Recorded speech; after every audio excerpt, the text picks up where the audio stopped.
This climb just twists and turns steady halfway up. It'll go through a little village, a great stopping off point, a wonderful place to watch the Tour go by, and then it will continue on to the summit as the road kicks and rears, especially in the last kilometre. Field here holding steady tempo. Everybody silently suffering on the climb. All they'll hear is each other's hearts beating and the rasping of breath. And today, Paul, the sweat is going to be running down their legs and their arms. It is so hot. This is huge heat. Normally you would expect the heat to disappear a little bit over the mountain summits, but today at the top of Luz-Ardiden it's creeping up to around 30 degrees Celsius. That is a very hot temperature for the top of one of these mountains, and there isn't too much wind in the air either, so the riders will be gasping for oxygen. This is the best ride we've seen so far in the Tour of Udo Bolt, and he is now trying to set something up, I'm almost certain, for his man Jan Ullrich. On the far side, the iBanesto.com rider accelerating the pace there is Denis Menshov. He's a Russian rider on the Spanish team, and the Spanish teams today, Phil, almost right on the border of Spain, will certainly be looking for the big victory. Absolutely right, and they're going to get it if they get their way. They've worked out the tactics, of course. They know that Ullrich is going to be watched by Armstrong, and they're gambling now that Armstrong will allow them their chance to win the day. You can see from the plane here the yellow jersey standing out quite clearly, a familiar jersey now being worn by Lance Armstrong, looking set to win his third Tour de France, but there's still a long way to go. Lance was getting rather annoyed about everybody saying how easily he wins the Tour de France and how easily he counters the attacks and how easily he makes them. He said, you guys should come and see me in January when I'm working hard, training and getting myself in shape to do just that. I think he has a point. He has a serious point, and one advantage that Armstrong has, I think, in the fact that he trains specifically over all of these mountain passes, is he knows them when he comes to race over them, but he comes hungry to race, which is different to a man like Jan Ullrich, who comes into the Tour de France with about 60 days of racing in his legs. On the other hand, Armstrong only has about 35, and when he hits these climbs, he really wants to give it everything. Now, this is a bit of a surprise. 91 here is the man who was the white jersey in the Tour de France last year, Mancebo. He's being helped along there by his teammate Leonardo Pipoli, and it's surprising to see this man in difficulty. Well, I'm so surprised. I was wondering if he was being held back, but I think he is having a difficult day. And Mancebo in difficulty, and this very select group again is forming at the front, and it's just being formed by the steady tempo riding. Let's have another look at that, because here's Mancebo. He looks as though he's coming back, Paul. I'm wondering if in fact he had a problem. Well, he's riding on the tail of his teammate Leonardo Pipoli, but now Garzelli has decided he wants to go off. He's got no reaction at all coming from US Postal Service. You see, they are riding on a completely different plan today. They're not bothered about responding to attacks of riders who are more than 30 minutes behind in the overall standings. They're quite happy to let these attacks go off the front. They just want to set a steady pace. But one man who must attack, and probably will on the last climb of the day, is Jan Ullrich. Now we're looking here at Podzi, who's one of the survivors of the 7, and it looks like he's in a bit of bother and is now being dropped by the others, which will leave Vladimir Belli, Mario Ertz, David Moncoutier, Bobby Julich and Sven Montgomery up front here. One by one they are cracking under the strength of the afternoon sun here in France. It's coming up to 4 o'clock in the afternoon. I can't remember a day in the Pyrenees so warm at this stage. This is a wonderful day if you're watching the Tour de France. It's a real tough day for the riders who are making the race at the front. Mario Ertz, Paul, is a surprisingly good climber, number 62. He's ridden well in the mountains, although not absolutely high in the standings as he would like to be. He's now today looking for some glory for the Lotto team, who really haven't had that much glory at all. They lost their sprinter early on in the Tour, Jerome Blijlevens, and now these are the kind of stages where a man like Mario Ertz has a chance to get himself a stage victory. But there's an awful lot of aggression in the group behind trying to come across on the far side. The tall figure is that of Axel Merckx, and he's trying to ride himself up to the leading group of riders on the road. Well, he's making progress, and so is Garzelli, who's just left the main field. We've got the 5 leaders, then we've got Podzi, then we've got the 3 survivors of the breakaway, Goubert, Clodin and Robin. Then behind them we've got Cardenis in that small group containing Axel Merckx. A lot of riders are trying to take their chance here, get away, form at the front, and then speed down the other side and into the town of Luz-Saint-Savour, and then they've got a chance at the finish. Well, this looks like Roberto Laiseca, a man we saw earlier in the day in serious difficulty at the back. But you know, for this team today, they want to try and get the victory. They've tried many times before, and this is quite a shock. This is Hamilton coming off the back of that group. We saw him doing his work for the team. He's had a very hard Tour de France. That little sign there saying bottle, and that's exactly what he wanted right now, just to keep himself topped up with fluids.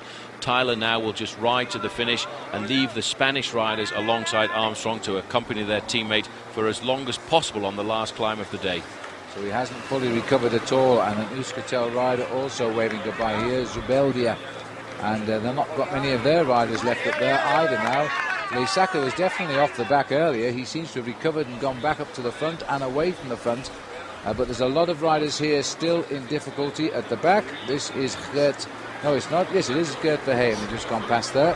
And number 97 is Odriozola, who was originally up front trying to catch the 10 breakaways. Didn't make it. He slipped off. Here is Mancebo, still in difficulty after the attack of Garzelli. This is an amazing situation here. Riders we never thought we'd talk about are struggling at the back of the race on the climb of the Tourmalet. This is the leading Select 5, spearheading a trail up the Col de Tourmalet. And the USA's Bobby Julich got himself back onto the sharp end and looking pretty good. Another move trying to go off the front here. This is Carlos Sastre of the Once squad, and he's been joined by the man who won a stage a couple of days ago, Felix Cardenas, the Colombian rider who took his victory on the Colombian National Hollandais. And you can see they're weaving their way through this very huge crowd that's assembled here on the slopes of the Col de Tourmalet. And I would say, Phil, that nearly everybody who was on Plat d'Adet came down and took a left-hand turn to try and put themselves here on the slopes of Tourmalet, because this is a great place on a day like this to watch the Tour de France. If these riders right now can just tilt their heads up a little bit, they will see that the summit is way above them at 2,115 meters. Well, the situation on the road at the moment, 5 riders in the lead. Oscar Pozzi, who was with the leaders, dropped. And Stefan Gubert with the leaders is dropped, but still chasing. And these two are coming up to them now, Carlos Sastre and Felix Cardenas. And behind comes the advanced part of the peloton. 2 minutes 20. I suspect that is a time check to these 2 riders here, who are steadily climbing up. And it looks as though they've found some friends on the left there. I think they're supporting the Euskaltel team. Yes, they are. They're all from northern Spain. Here we are now as we look down here. This is Boltz, and it looks as though he has come back and has gone right through the group there, Paul. That's a shame. And this is also Vinokurov, also in the spot above her, and Rubiera as well. A lot of pressure on the front of this main field right now. Most of that work I would expect is being done by Guerini and Livingstone for the moment.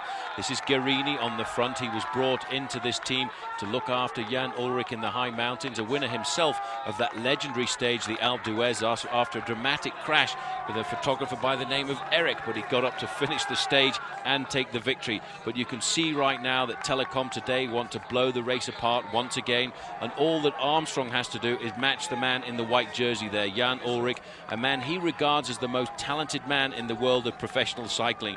But Ullrich today saying in the press, Lance should stop saying that, because I might be talented, but he's certainly the strongest.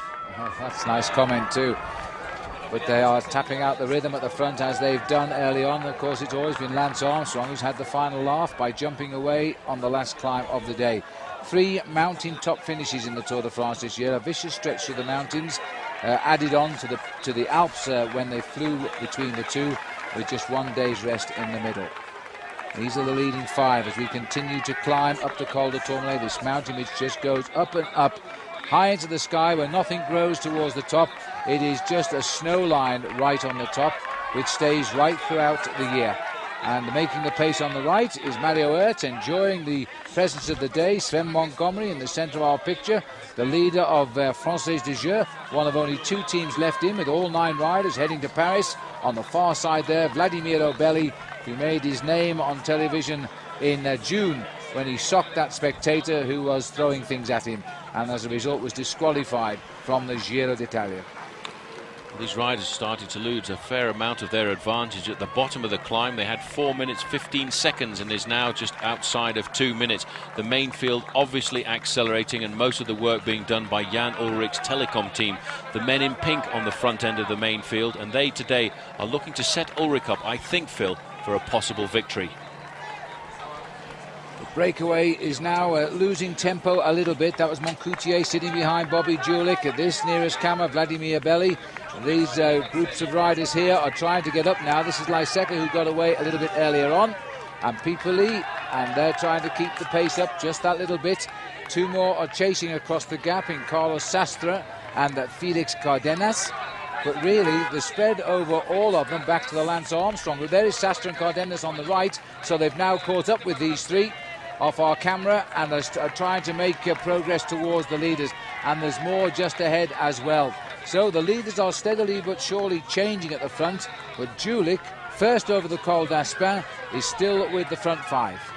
Very complicated race to organise on a race like this, because there are attacks coming all of the time. You have to be calm and collected in the group if you're a man like Lance Armstrong. Just keep an eye on who is going off of the road. Garzelli was the man setting the tempo in that group, but we still have a leading group of 5 riders. In this leading group, it's Mario Ertz on the front who's setting the pace, and he's not very far now from the banner indicating 2 kilometres to go to the summit. An interesting little sign at the side of the road there in Flemish, VDB, where are you? Well, nobody knows that at the moment. That's a sign for Frank van den Broeke, the man who is so talented in the sport of professional cycling, but he's having a real hard time psychologically. I think he's actually changed his bicycle for a fishing rod. Yeah, well, he won't get many tops of the Tourmalet on a fishing rod, but in fairness, we would love to see Van den Broeke come back into the sport because he is a super talent. Anyway, these are the chasers now. Garzelli allowed his head as well. He's been joined by Sastre, and Menchov has got up. And they've got themselves together now, this little group. And watch out for this man, Cardenas, because he has shown us now he's an absolute flyer. I think there must have been attacked from behind there, because in fact you could see the race organizer with the red shirt on the bike there. He was pushing all of the motorbikes out of the gap. I think that's because the group here of Ulrich, Livingston and Armstrong are actually starting to close on that small group containing some very select climbers. Lyseka today looking for the victory for the Euskaltel-Euskadi team. And in fact, at the front of the race, Bobby Julich finally under pressure here.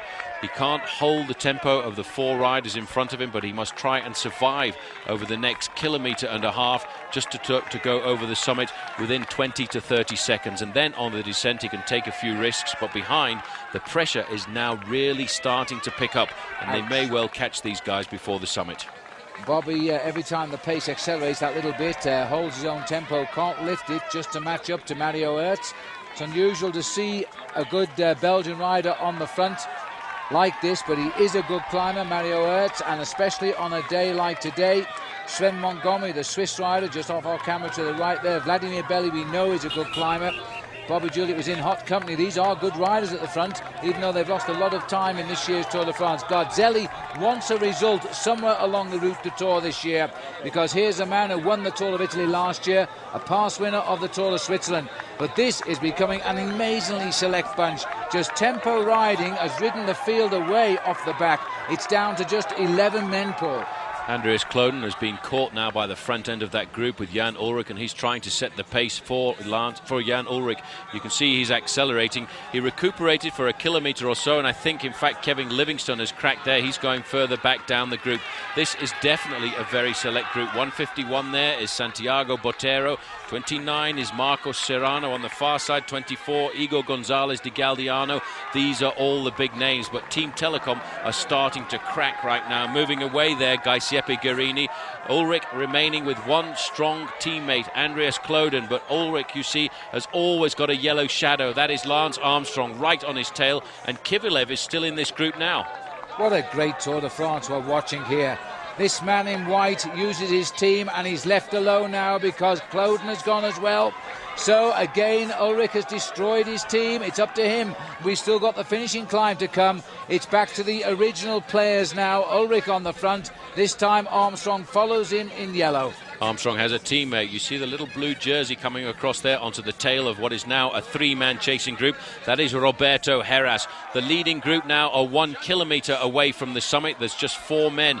Ertz is there, Belli, Montgomery and Moncoutier. About 30 seconds behind is Bobby Julich, but the big chase is now coming on from the heads of state, the men who have been the toughest men in this Tour de France, Armstrong and Ullrich, and it looks as if Heras has popped off the back of Armstrong. These 2 men are head and shoulders above everybody else in the Tour. Well, Ulrich just looks over every time. He looks at Lance Armstrong. He wants to know too where Francois Simon is. Well, he's gone now. And Jan Ullrich is climbing up to be second in the Tour de France. He now wants the scalp of Andrei Kovalev. That's who he's looking at. He expects to see Armstrong when he looks round because Armstrong is always there. He won't let this man out of his sight. He believes he is just too good. And we were talking this morning, Paul, weren't we? If Armstrong wasn't riding this Tour de France, we would be saying we are seeing the finest Jan Ullrich we have ever seen.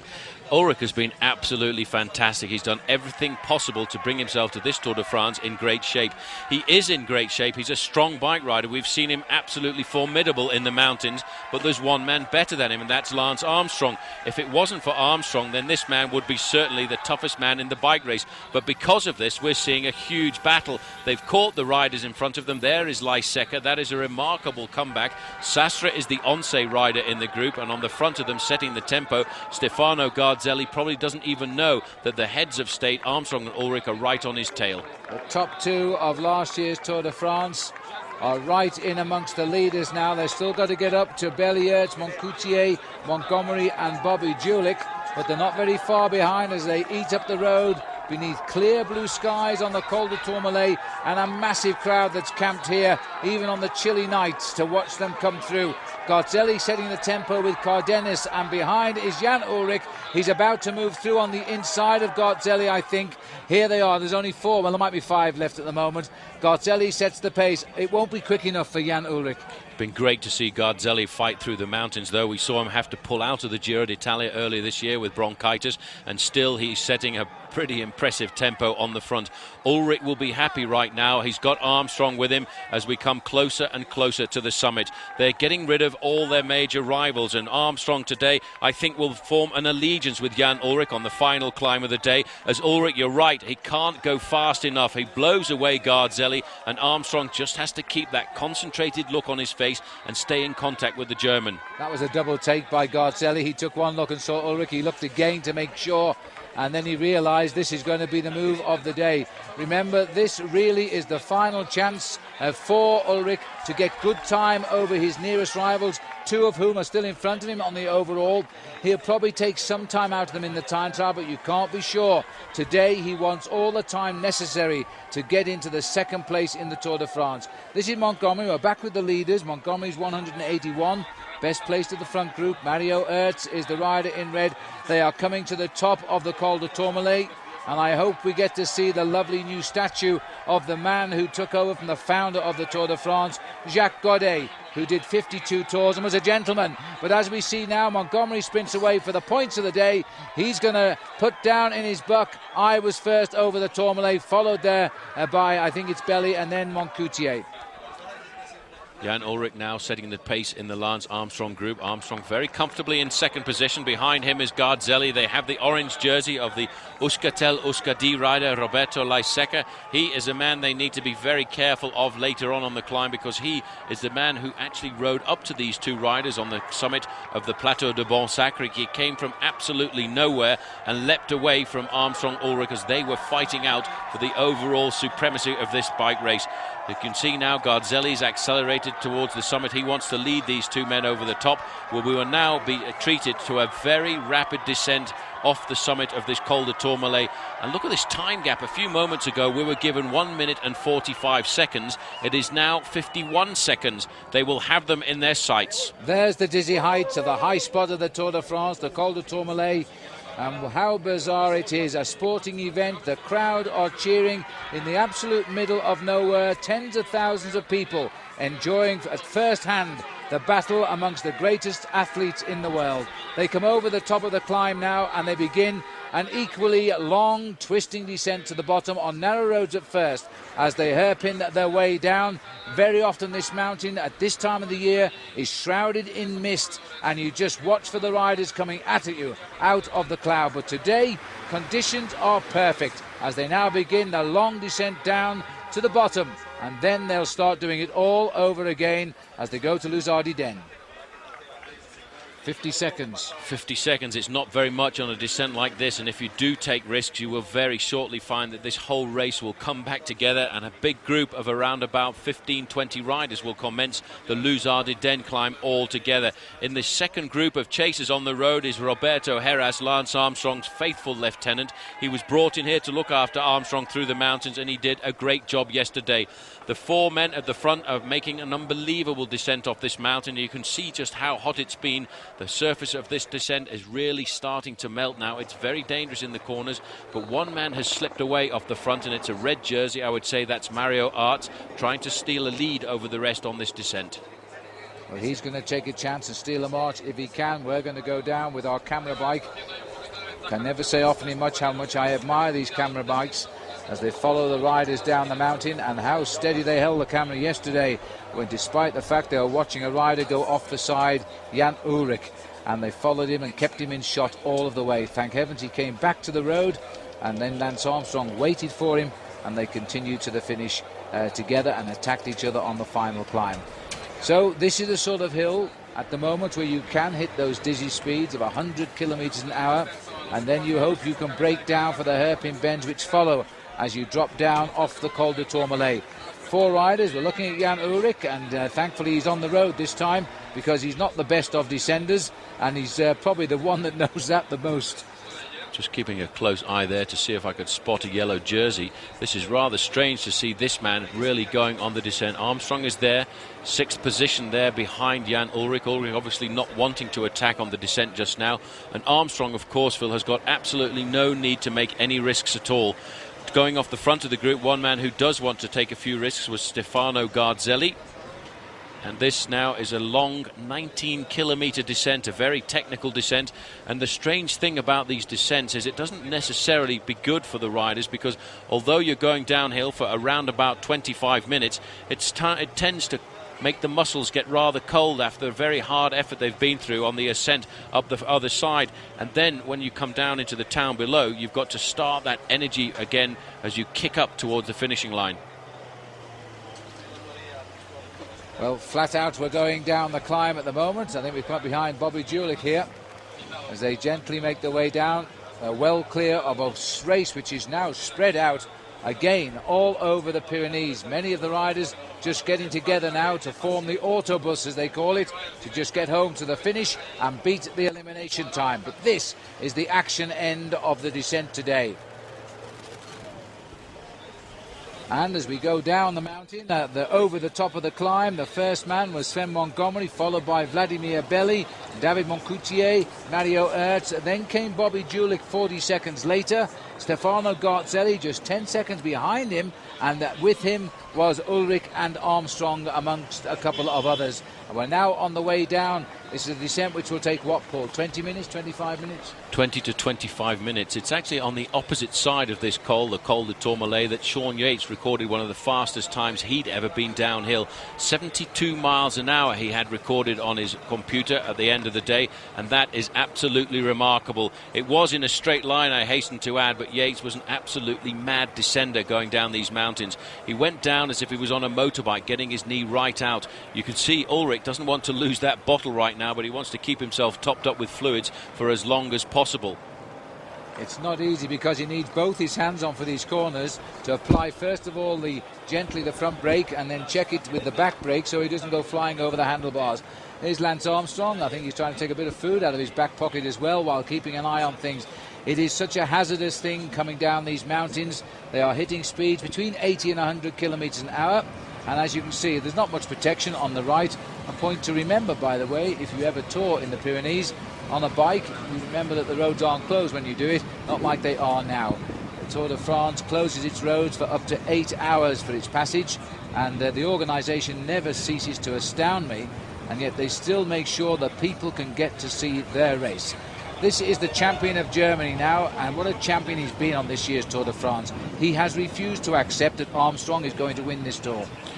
Interesting to note here that Armstrong keeping himself full of food there. He's remembering the last mountain stage of the Tour de France last year on the Col de Jouplan, when, because of the fact that he felt very nervous chasing after a big breakaway of Marco Pantani, he forgot to eat and he hit the wall. He went into glucose exhaustion and lost 2.5 minutes on the final climb of the Tour de France last year to Jan Ullrich. Today he's not making that mistake. These are the three leaders. Having a bite to eat at the back is Mario Hertz. In the middle is David Moncoutier, and off goes the bottle. And at the front there is Vladimir Belli, and for me, Belli is the man who could win this stage. Well, he's a great climber. We've seen him finish high up in the overall standings at the Giro. He was lying third overall, and somebody's leaping off the front of the Armstrong group right now, hoping that Ullrich and Armstrong mark each other, and this man, he hopes, can ride across the gap. In the middle of the gap right now, by the way, is a man we're forgetting about, Sven Montgomery. He's 20 seconds behind the three leaders, and he is hoping that he will recover and manage to rejoin the group to make it 4. It's one of the Benesto riders coming off the front. I think it's Dennis Menchov who's gone. We'll catch a glimpse when he comes up to the camera, if he can catch us. He's made quite a big move there, and again you see no reaction directly from Armstrong or Ullrich, but Garzelli's trying to come with him here, and there is the field all chasing him down. But this is a good move. He's trying to get away before they start the climb, and he's making full use of the last couple of kilometers of the descent of the Tourmalet.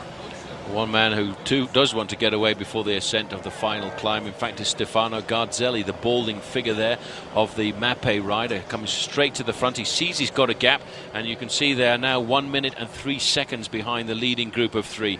A good move by iBanesto.com to try and get off the front, because certainly, Phil, Armstrong and Ullrich will mark each other, and they will ride up this mountain as hard as they can. For Ullrich, he has to try and put time between himself and Andrei Kivilev. Kivilev starts the day in second place in the overall standings, and he has a mission in this Tour de France now, and that is to stay on the podium. There's Axel Merckx into a move here, champion of France, Russe. And there is Lance Armstrong, just trying to catch a glimpse here of Andrei Kivilev, just to convince us that he has come up to this group. There's a little hello mum, says Axel Merckx. He's married to a North American lady, by the way, and speaks both languages fluently. Continues the descent, and something like 13-14 riders getting themselves back together, and despite that attack there with Garzelli and Menchov up at front. The sun very high in the sky now as we head up to 20 minutes to 5 in the evening in the Pyrenees. Still extremely hot. The good news for the riders, for the last 150 metres of the Luz-Ardiden climb, they'll have a tailwind. Although I don't suppose they'll notice it. The gradient is so steep. I don't think that's going to help very much at all, Phil, when you bear in mind these guys are only going to average around about 12 miles an hour for the last 13 kilometres. Not fast at all up the slopes of this huge mountain. They're not too far away now from the town of Luz-Saint-Sauveur, and that is where they will then ride across the town square, which is the flattest part of this part of the course right now, because then immediately it tilts up towards the skies, and they will face and see a banner indicating 13.5 kilometres to the summit, and the summit is a long way above the valley below. They will climb up to 1,715 metres. That's only 100 metres short of Alpe d'Huez. And the climb, once we go through the town, which has been en fête for a number of days now, beautiful little town snuggling underneath the climb to Luz-Ardiden, and on the opposite valley to Cauterets, where Miguel Indurain won a stage of the Tour de France before he started the first of his 5 wins overall. Very famous area of the Tour de France is the Pyrenees.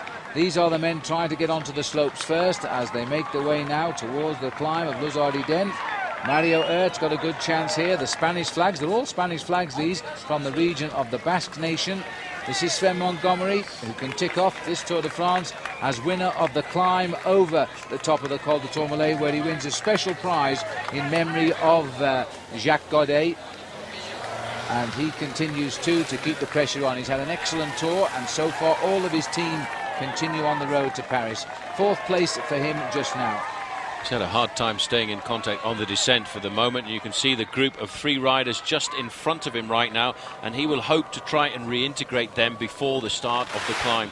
The group of Lance Armstrong again slipping further back. He's 1:15 behind the 3 leaders, and there's been a small attack coming across from that group of Armstrong. Oscar Sevilla, the leader of the white jersey competition, he too would like to try and get himself a podium position in Paris at the end of this 3-week bike race. There is, Phil, going to be a major showdown on the slopes of this climb. Coming off the front of the group, the champion of France, Didier Rousse. He's riding really high in the overall standings after having had a magnificent season. He lies 12th at the start of the day, 21 minutes behind Armstrong. But I think the big heads of state, once the road ticks up towards Luz-Ardiden, they'll come out and blow the race to pieces. The prize, by the way, for Sven Montgomery on the top of the Col de Tourmalet was $3,500, and that was worth picking up, wasn't it?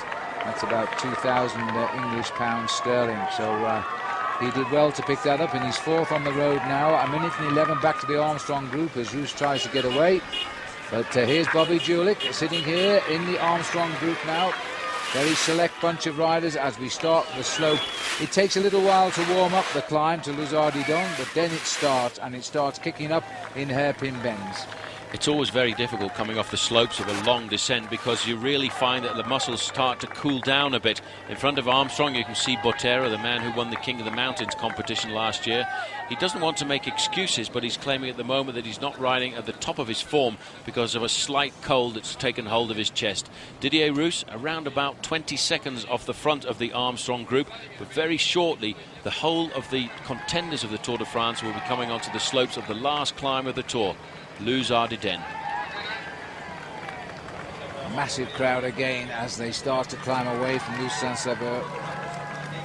There's part of the village here, the Pont Napoleon. Stunning picture that is of the Tour de France, races high above the river. And a long gap forming now, but we're looking back to about 1:15 to the Armstrong group. Here they are in a perfect position. Garzelli has got back to give it, Guerini rather, has got back here to give his man Jan Ullrich a handout once more for as long as possible. Ullrich again content to drive this train at the front. A magnificent athlete in his best form, I think. And the book for Lance Armstrong that would have walked away with this year's Tour de France. This is a nice select little group as the tempo once more is picked up. I doubt very much, Paul, whether any of those riders up front can hold this man off. I don't think so. It's going to be a huge battle here. Armstrong's looking very good in a tactical sense right now because his 2 teammates, the 2 Spanish riders, are in this group with him. Right on his tail there is Rubiera, and behind him is Roberto Heras.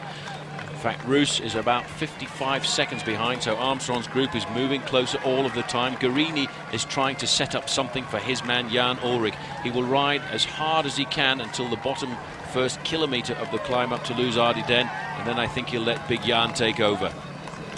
1:15 to this group here as they cross over the Pont Napoleon. 18 riders are in it, so quite a few, about 5 or 6 actually got back on the descent of the Col de Tourmalet. Meanwhile, back at the front, these are the 3 escapers. They got away on the top of the Col de Tourmalet, made the best descent. Now they are scampering, making their rush for the finish. Mario Ertz, Vladimir Obelli and David Moncoutier. This would be a considerable coup too for number 77, Moncoutier. It's not been a great tour for Cofidis, but they're hoping for a high finish with Kivilev, although we have not received convincing arguments that Kivilev is actually in that group. Paul is convinced though, right? Kivilev is in that group with Armstrong and Ullrich for the moment, but I do think he won't be by the time we get to the summit of this final climb of the day. These 3 riders now, Phil, have gone past the banner, indicating they've got 13 kilometres to go to the summit, and they were thinking now about the possibility of an attack.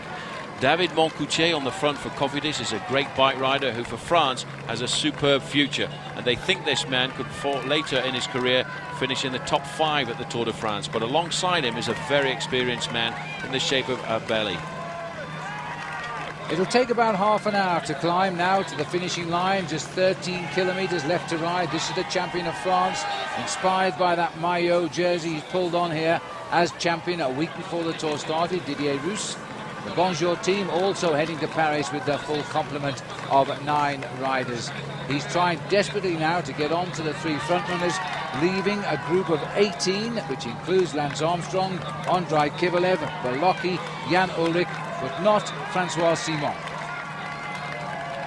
Quite a long way behind these riders at the moment. Phil, he's a minute off the leading group of 3, but he's putting a fantastic performance in here on the final climb of the day. It's a 13-kilometer climb after what's been a very long, hard day in the saddle for these bike riders. 144 kilometers leaving Tarbes this morning before they get here to the summit of Luz-Ardiden. But they went over the highest spot of the Tour today, 2,115 meters, the Col de Tourmalet, the summit of the Tour this year. The magnificent beast, and this is what they've all come over right now, and they're facing the last difficult climb. About 12 kilometers to go for the summit for the 3 leaders. They have a 25-second advantage over Sven Montgomery. Didier Roos is at 1 minute, and the Lance Armstrong, Jan Ullrich, Roberto Heras group is a minute 16 back, but shortly that group will accelerate. Oh, Vladimir Belli, the Italian, he's if these 3 stay towards the top, he's the man I feel will win.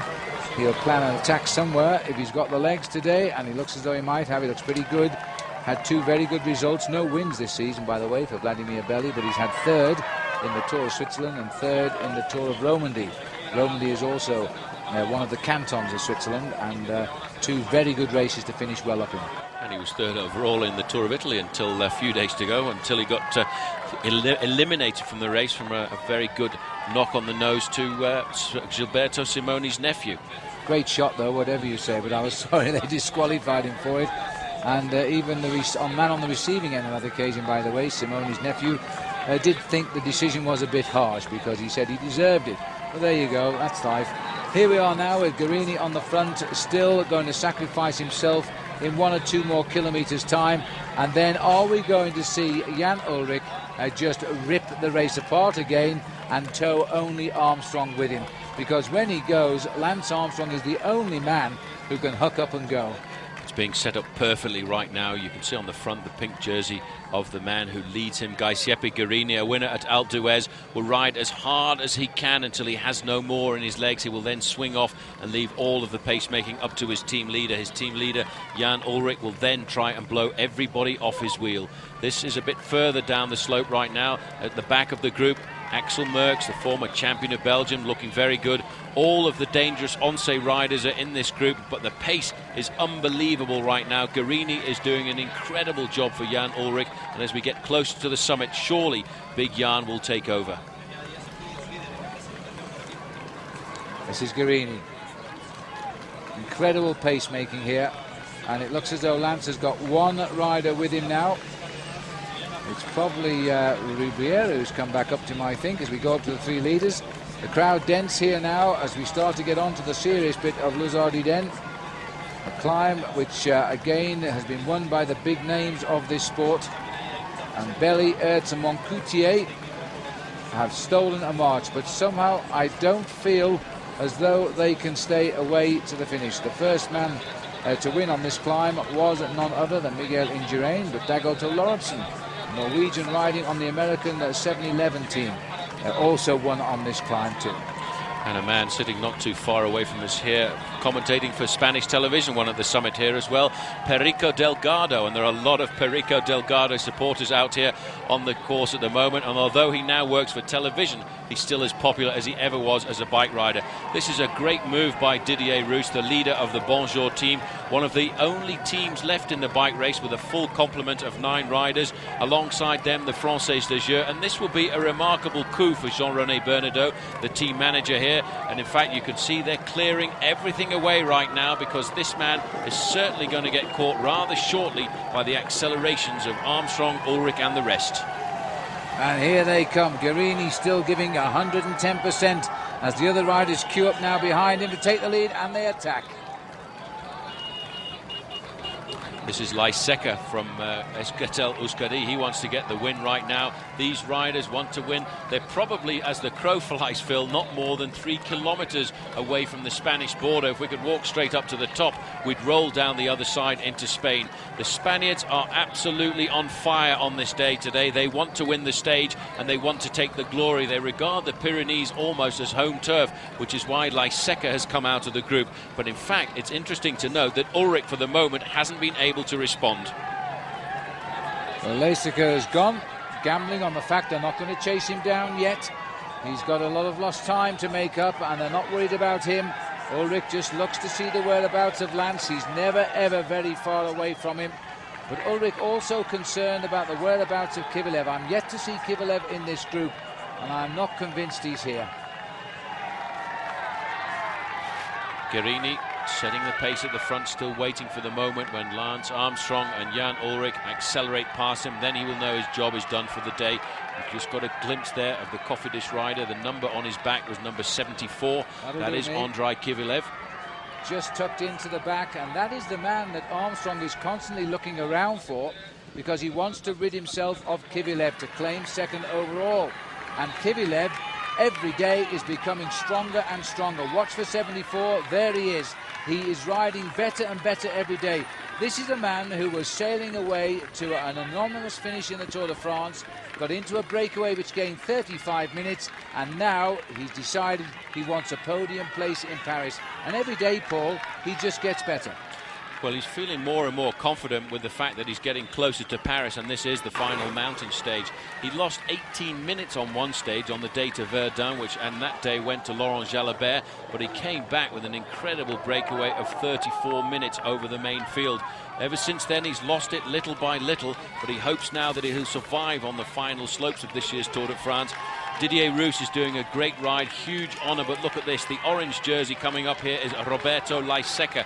We've seen him win a stage of the Vuelta a España. This man is an absolutely brilliant climber. He goes past the Frenchman, and I wonder if the Frenchman's got anything to be able to accelerate and stay on his wheel. 10 kilometres to go. These three have a real chance. It gets harder, believe me, but they have a chance here, and Belly knows it. And this man is sniffing victory as well. Roberto Leiseca is now up and going past a very tired Didier Roos there. The champion of France is slipping steadily back out of the action. This is Sven Montgomery. He's been caught as well now by Leiseca. Leiseca is sensing this is the big one. Well, this is now why you can see that the Euskaltel-Euskadi team worked with Lance Armstrong's US Postal team earlier in the day. They felt that this man had a brilliant chance of getting himself a victory. He's leaping off the front right now. We've seen him win 2 stages of the Tour of Spain and finish in 6th place in the overall standings. And now the acceleration coming on the front from Guerini. I think Guerini is almost done at the moment, and you can see Ulrich is being left to do all of the pacemaking himself. Ulrich still has his pilot fish, Guerini, in front of him at the moment, and Armstrong is quite happy to stay there. The brakes are coming right now as we go under 10 kilometres to go for the main field. Looking down, Lance Armstrong concerned only with the whereabouts of Jan Ulrich, while Roberto Leiseca has flown away over the top of this group, and he's carving his way up to the leaders. Now we know why Euskaltel-Euskadi were helping with the US Postal on the early part of today. They were trying to set the race up for this man. Here he is. He is galloping up the climb now. Let's not forget, on the first Pyrenean stage, to the summit above actually termed, Roberto Leiseca caught and left Jan Ulrich and Lance Armstrong. He finished second on the stage on that day. This man is an absolutely remarkable climber. He's an old, experienced professional. He turned pro back in 1994. He's 32 years of age, and he really is looking for this win right now. But he still has got to pull back the leading group of 3. Moncoutier is there. In fact, he's not the leading group now because Vladimiro Belli has gone. He's using a huge gear on this climb at the moment. This is a big chance for Belli, a big revenge for a season which has seen him ejected from the Tour of Italy after a pretty smart punch on the nose to a spectator. This is the move we expected Belli to make. He's waited till he thought the other two were cooked, and then it was time to give it a shot. He doesn't know that Leiseca is coming up quickly, but if he can just get away, he's got a good chance. Belli has made the sprint now to break the other two. He's got to hang on because the climb gets steeper here. It is a real grind right now, and as you can see, those big thighs are beginning to ache. Massive crowd on this climb too. Well, they can start cheering for an Italian, and the Spanish riders won't like that because they feel this is virtually home ground. Spain is just over the peaks around us, and here's the man who wants to win for Spain, and the right part of Spain too, the north of Spain. as Roberto Laiseca goes over the other two, and he said, well, there should have been 3, so there must be one round the corner. He will know there's one man right in front. This is an unbelievable place being set here by Roberto Laiseca. A great chance for him to come to the Tour de France this year as a wild card with the Euskaltel-Euskadi team, and he will know there's one man remaining to be picked off. That is a very experienced professional, Vladimiro Belli. He turned pro back in 1992. He's 30 years of age, and in fact it's not far away till he reaches his birthday, this young man here. He's had 11 wins in his career, and this would be his greatest. But I don't think, Phil, it's going to happen, because this man Roberto Laiseca is eating up the road. He's going to have to just live in hope now, because this rider is being cheered on every inch of the way by the Basque people on the roadside. They can speak his language. It's not Spanish they speak Basque language to each other. It's rather like the Welsh language back home in the British Isles. Nobody outside of the Basque people will understand this language. And he's now set fair here to go for what will be the best win of his life. But he's got to pick up Vladimir Belli. Meanwhile, back in the peloton with the heads, there's about 11 of them left. Still Guerini looking after Ulrich. No attack on the horizon yet. Ulrich doesn't look as if he's in great shape right now. In fact, he's quite happy to stay alongside his teammate here, Guerini. Guerini working very hard. These men just want to do one thing, and that is get rid of Andrei Kivilev, because in the overall standings at the start of the day, Armstrong led Kivilev by 3 minutes 54 seconds, and Francois Simon, who has disappeared from the group right now. So Ulrich would be moving into 3rd place on the road at the moment, but he still needs to get rid of number 74. Not one man in this group would be worried at all about Roberto Laiseca, because he's 33rd in the overall standings, and he is 55 minutes behind. Armstrong now, Phil, has decided to take up responsibility of the chase, and he's sent his men to the front to really lift this pace and put the hammer down once again. Well, Andrei Kivilev is 1 minute and 19 seconds superior to Jan Ulrich, and Jan won't be happy with that for the time trial. He needed time out of him today. Kivilev is proving very obstinate and is in that group. Here comes the leader of the Kelme team, Botero, just about to hook onto the back of this group, but Kivilev is having the ride of his life. Kivilev is just hoping to hang on, but even if Jan Ulrich goes over him, he should stay in a podium position. This is the lone leader right now, and he doesn't have much more than 10 seconds advantage over Roberto Laiseca. Laiseca can almost see the Italian in front of him, and slowly but surely he will drag himself up to his slipstream. But watch out for the Italian. He's a very experienced man. He's finished high in the overall standings of many great races. He's finished 12th in the Giro and 8th, and this year was lying 3rd overall until he was ejected from the event. Roberto Laiseca looking up the long straight right now, can see just in the distance the white jersey of Vladimiro Belli. In the group behind, it's Jose Luis Rubiera who's come to the front for Lance Armstrong to pick up the pacemaking, and Armstrong now has decided to finish off this bike race as he started it. Going off the back, one of the riders from Euskaltel-Euskadi, Inigo Charot, and again the pacemaking on the front by Lance Armstrong's team is absolutely to perfection. That is Rubiera on the front. In 5th position is Roberto Heras, and I would think right now Jan Ulrich will be breathing a sigh of relief. His teammates disappearing from the group one by one.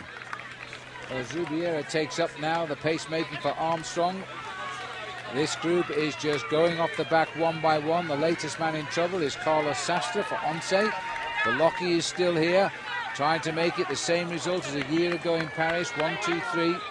But I'm not so sure, because Andrei Kivilev now is beginning to look quite an obstinate character. The Kazakhstan rider is still there.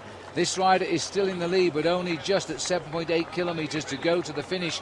And when you look over your shoulder, that's usually a sign you're not feeling too good. And Vladimir Belli is still a long way to climb, and this doesn't get any easier. Here comes the Express from Spain on his way up, and he's got Belli in his sights now.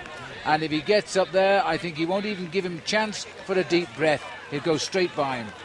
Don't discount Vladimiro Belli. He's actually been sitting up for the last 500 meters or so, and he's waiting for this man to come up to him. Considering Roberto Laiseca is riding exceptionally well just now, he's having a hard time pulling back Vladimiro Belli, and I think if we get caught on the flatter part of the course, Belli may still have enough energy in those legs to stay in contact with the flying Basque. This is his big moment now, his first Tour de France for Laiseca. He's coming up on the very last climb of the Pyrenees to an Italian who is a very good climber. But you can almost sense this man is building up a sprint to go by him. Belly, the tempo is hurting because he's been out in the lead for so long today. But Lyseka, who appeared in trouble on the mountains out in the interior, has just become like two men here now as he comes up to the finish of Luz-Ardiden. It is still a nasty way up to the summit, and you can see the top eventually from an awful long way down. And the reason you can see the top is because the whole route is zigzagged by people. It's so nasty when you're halfway up a climb and you just tilt your head upwards and you can see a whole line of cars and people waiting to welcome you. As a non-climber, that's not the greatest sight in the world, but for these men, this is their terrain, this is what they love.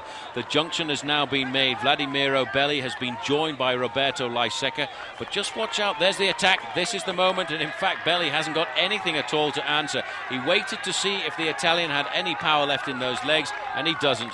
One lone leader now, but look out, Phil. Belli is not going to give up that easily. He wants the big win, and here now is the group of Armstrong. They are about to catch Didier Roos and Sven Montgomery. These two have hit the wall after being great. Now the Basques have got their flags above their man, as their man now is going to be drawn to the summit by the attraction of all of his friends waiting to cheer him on. But Belli, hats off, he has lifted his pace and he is staying with him. Now that is a great bike rider. When you've been professional for a long time like Belli, you know how to react when you get caught on a climb, and Belli is no fool when it comes to climbing. If you finish in the top 10 in the Giro d'Italia, then you know how to handle yourself in the big mountains. But the accelerations of Lyseka are absolutely remarkable. This man is a beautiful climber, and he will be hoping to crown it at the summit of this climb today at Luz-Ardiden, because looking out from the commentary position, there are so many Basque flags out here, and they would love the team in orange to win. And in fact, I have never seen so many orange t-shirts at the side of the road. They've got a huge supporters club, this small team from the Basque land. Well, Rubiera, who seemed to be struggling in the first 8 days of this Tour de France, always in the back groups, was obviously saving himself for the mountains, setting a pace alongside his team captain Lance Armstrong at the front. Magnificent now as they're picking off the riders who are in the breakaways one by one and putting them back in the place. The sensation of the day is doubtlessly Andrei Kivalev, because he's in second place. He's not conceding a single second of his lead at the moment, of his second place lead, that is. Francois Simon has gone, will probably drop out of third. Up will come Jan Ulrich into third, Belocchi into fourth, but they're all going to look and say, well, what do we do about Kivalev? Well, Kivalev is still hanging in there at the moment. He's riding an absolutely exceptional race. He's got stronger mentally over the last 2 days, and I think he's hoping now to stay in front of Ulrich on this stage, but certainly Ulrich must pass him in the individual time trial towards the end. But for Kivalev, his goal is to get into the top 3 in Paris. 6.5 kilometers to go for Roberto Lyseka, who is now completely on his own in the lead. Around about 20 seconds behind him is Vladimiro Belli. This man must now concentrate and make a lone furrow all the way to the summit of this very long 14-kilometer ascent to Luz-Ardiden. As we look at Vladimiro Belli here trying desperately to control a flying Basque, we are hearing that Cardenas has been dropped by the chase group now. So Armstrong's group at 1 minute 17 has left behind Felix Cardenas, the winner of 2 days ago. He's still feeling very tired, but he is a very young man. Rubiera setting the pace now for Lance Armstrong. Ulrich with no teammates left around him, forced into position number 3. Armstrong just holding his tempo, and if Ulrich doesn't attack, I don't think Lance Armstrong will either. This is Mario Ertz here, who's slowly slipping back and out of it now. He was up there. Vladimiro Belli is still in the lead. Felix Cardenas has just been dropped. Garzelli looks to be in a spot of trouble now as well, as the riders now go up to the front. And still in the lead is Roberto Lyseka, and Andrei Kivalev, there he is. He's doing the ride of his life there, number 74. He is holding his second place overall. And what's more, he predicted he would in the newspapers this morning. And he says, yes, of course, the podium is a real possibility for me in Paris. With this ride today, his possibility of staying on the podium is really looking better as the kilometres tick by. It looks as if Ulrich is not as strong as he was on the previous day in the mountain, but he is a man who has absolutely attacked the mountains to try and put Armstrong into difficulty. No other man has attempted to do that, but Kivalev right now, Phil, is in difficulty. Didier Roos has let the gap go. There is Kivilev. His teammate Moncoutier coming up alongside is going to try and pace him onto the tail of Jan Ullrich's group. This will not be easy. Moncoutier himself is tired, but he's probably gone up and said, Andre, follow me, you've got to try. You mustn't crack now because you are close to staying second. Remember that Ullrich must get to the finishing line a minute and 16 seconds ahead of Kivilev to take away his second place overall. This, the last day of the high mountains of the Tour de France. After that, they will shadow box, and then they will try to finish it off in the time trial. Kivilev can't afford to concede virtually any of his lead today, and the gap is opening, the door is opening. Moncoutier hasn't in fact waited for him. He's gone and joined the leaders, but he should. He should drop back and pace his teammate up here, although Moncoutier would like to ride high in the overall standings himself. He's a long way back. He should drop back now, and he is doing. This is the good work of a teammate. He will try and pace his teammate to keep him as close as possible to Jan Ullrich, because for Cofidis, a team that had every man in the group 18 minutes behind on the road to Verdun, has pulled themselves back up to the possibility of a podium finish. Of all the top riders, Phil, in the Tour de France overall standings right now, there is only one man missing from that yellow jersey group of Lance Armstrong, and that is the man who wore the yellow jersey up until today, Francois Simon. But this man at the front is absolutely burning up the road. A great move by him, and the orange jersey of the Basque supporters will go absolutely potty. There's the Basque flag flying high. A minute and 15 seconds to the leader from this group here at the moment. Now, if Ullrich senses that he's got Kivilev in trouble, and I think I agree with Paul, he's not having the best of days right now, but I feel convinced that in the last kilometre or so, Ullrich will attack to take more time. That will cause Armstrong to attack, and that should, in distance, poor Andre Kivilev, who is still struggling behind with his teammate helping him, and Carlos Sastre of Once sitting behind the two of them and hoping they'll get him back up to this group as well. These are the wheels or the frame of the man now in the lead today, Laiseca, 32 years of age, won only 4 races, but he chooses his great wins. Finished 6th in the Tour of Spain last year and won a stage of the Vuelta, and he's done that twice. He's a good rider, and all of his major victories have been in the mountains, and he rode superbly in the mountains in the Vuelta a España last year, and this is his first attempt at the Tour de France, and if he can just hold on, this will be the greatest victory of his career, making a total of 5, but as you say, if you're going to win races, you might as well make them big ones. Vladimiro Belli is at the moment around about 10 seconds behind, and it's a minute 15 back to the Lance Armstrong group, and still just hanging off the back of that group is Andrei Kivilev, trying and hoping he can stay in contact. Armstrong now has 2 teammates in front of him, pacing him, Roberto Heras going forward. This is why the US Postal Service signed up these Spanish riders during the winter months. They knew that Armstrong was vulnerable in the mountains, and they are now today earning their keep. Well, I don't know how Roberto Heras does it. 1 minute he's hanging on, the next minute he forces himself up to Lance Armstrong and gives everything. There he is on the front now, taking over from Rubiera. And as we've seen so often, Ullrich and his team start the trouble, and Lance Armstrong and his survivors finish it all off. Vladimir Belli is having big trouble of his own right now, as he continues to climb here in second place at Luz-Ardiden, and we are 4.9 kilometres from the finish. Can Kivilev hold on to this one? It looks as if Kivilev is just struggling back there. You can see he's there with his teammate, and he's doing everything that he can to stay in contact. He knows he only has to do it for one more day. There's a long, hard road up through the centre of France from now on, and Kivilev has to stay there. He's being helped remarkably there by his teammate. Moncoutier will give him words of encouragement at the moment, and he will try and pace him and keep him comfortable. At the moment, though, at the front of the bike race, Laiseca is doing a magnificent ride for one of the smallest teams in the Tour de France, Euskaltel-Euskadi, and for them to get the victory here, it would be great. He's already finished second on a mountain stage. That was a couple of days ago to the Plateau de Bon Sacre, just above Axley-Terme, and on that situation it was in fact the Colombian rider Felix Cardenas who got the win. Under the 5 kilometre to go banner there, 3 miles from the top for the group led by Heras, Rubiera, Armstrong, Ullrich. This is Didier Roos now, the champion of France, paying the price of the attack at the bottom of the climb as he slips backwards a little bit. It is such a long way to the top when you are tired. 4.6 kilometres to go now for the leader on the day, Laiseca.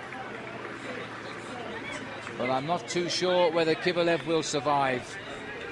Well, Kivilev has got to dig so deep right now to try and stay in contention, because he is just hoping that he can keep himself in a position to climb onto the podium in Paris, and that would be a great comeback for the Cofidis team after what has been a very difficult start to the event for them.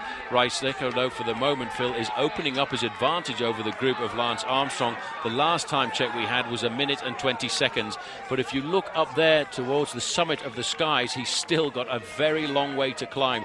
We're just in the cradle of those mountains right now, waiting for the man from the Basque Land to arrive, and it's going to take him around about 15 minutes to get here to the finish.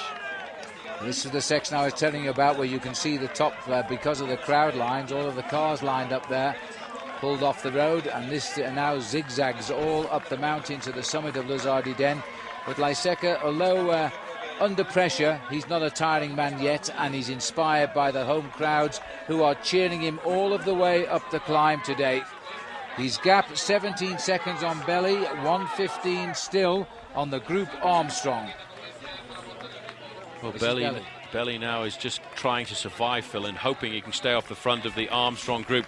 But Armstrong is being piloted by two very strong Spanish climbers on his own team, Roberto Heras and Jose Luis Rubiera. In that group, Jan Ullrich is just hoping and praying that Andrei Kivilev is going to crack, and he's going to finish the day in second place in the overall standings. But it's still going to be a big battle for the German.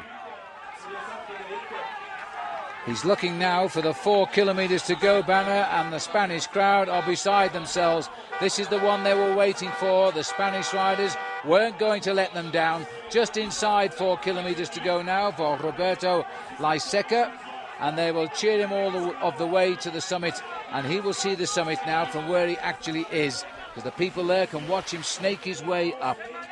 3 kilometers to go, and he's 30 seconds ahead of Vladimiro Belli right now, and if anyone is going to get lifted by the crowd, he's really going to do it now. The crowd are all behind this man. They're waving their flags to try and push him up towards the finish line.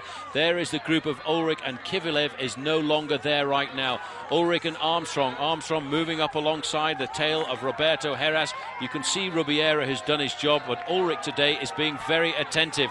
The white jersey of Oscar Sevilla is also starting to crack, and so is Josiba Belocchi in the pink of Once. 4 kilometers to go for the chase group, while Lyseka heads up to the 3 kilometer banner. This is a real tussle, but he should win now, unless somebody attacks from this group, and the gap will close quickly.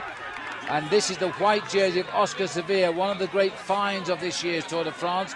He wears white because he's a rookie, a first-timer, and he's still a young youth on his side to become a great rider in future years.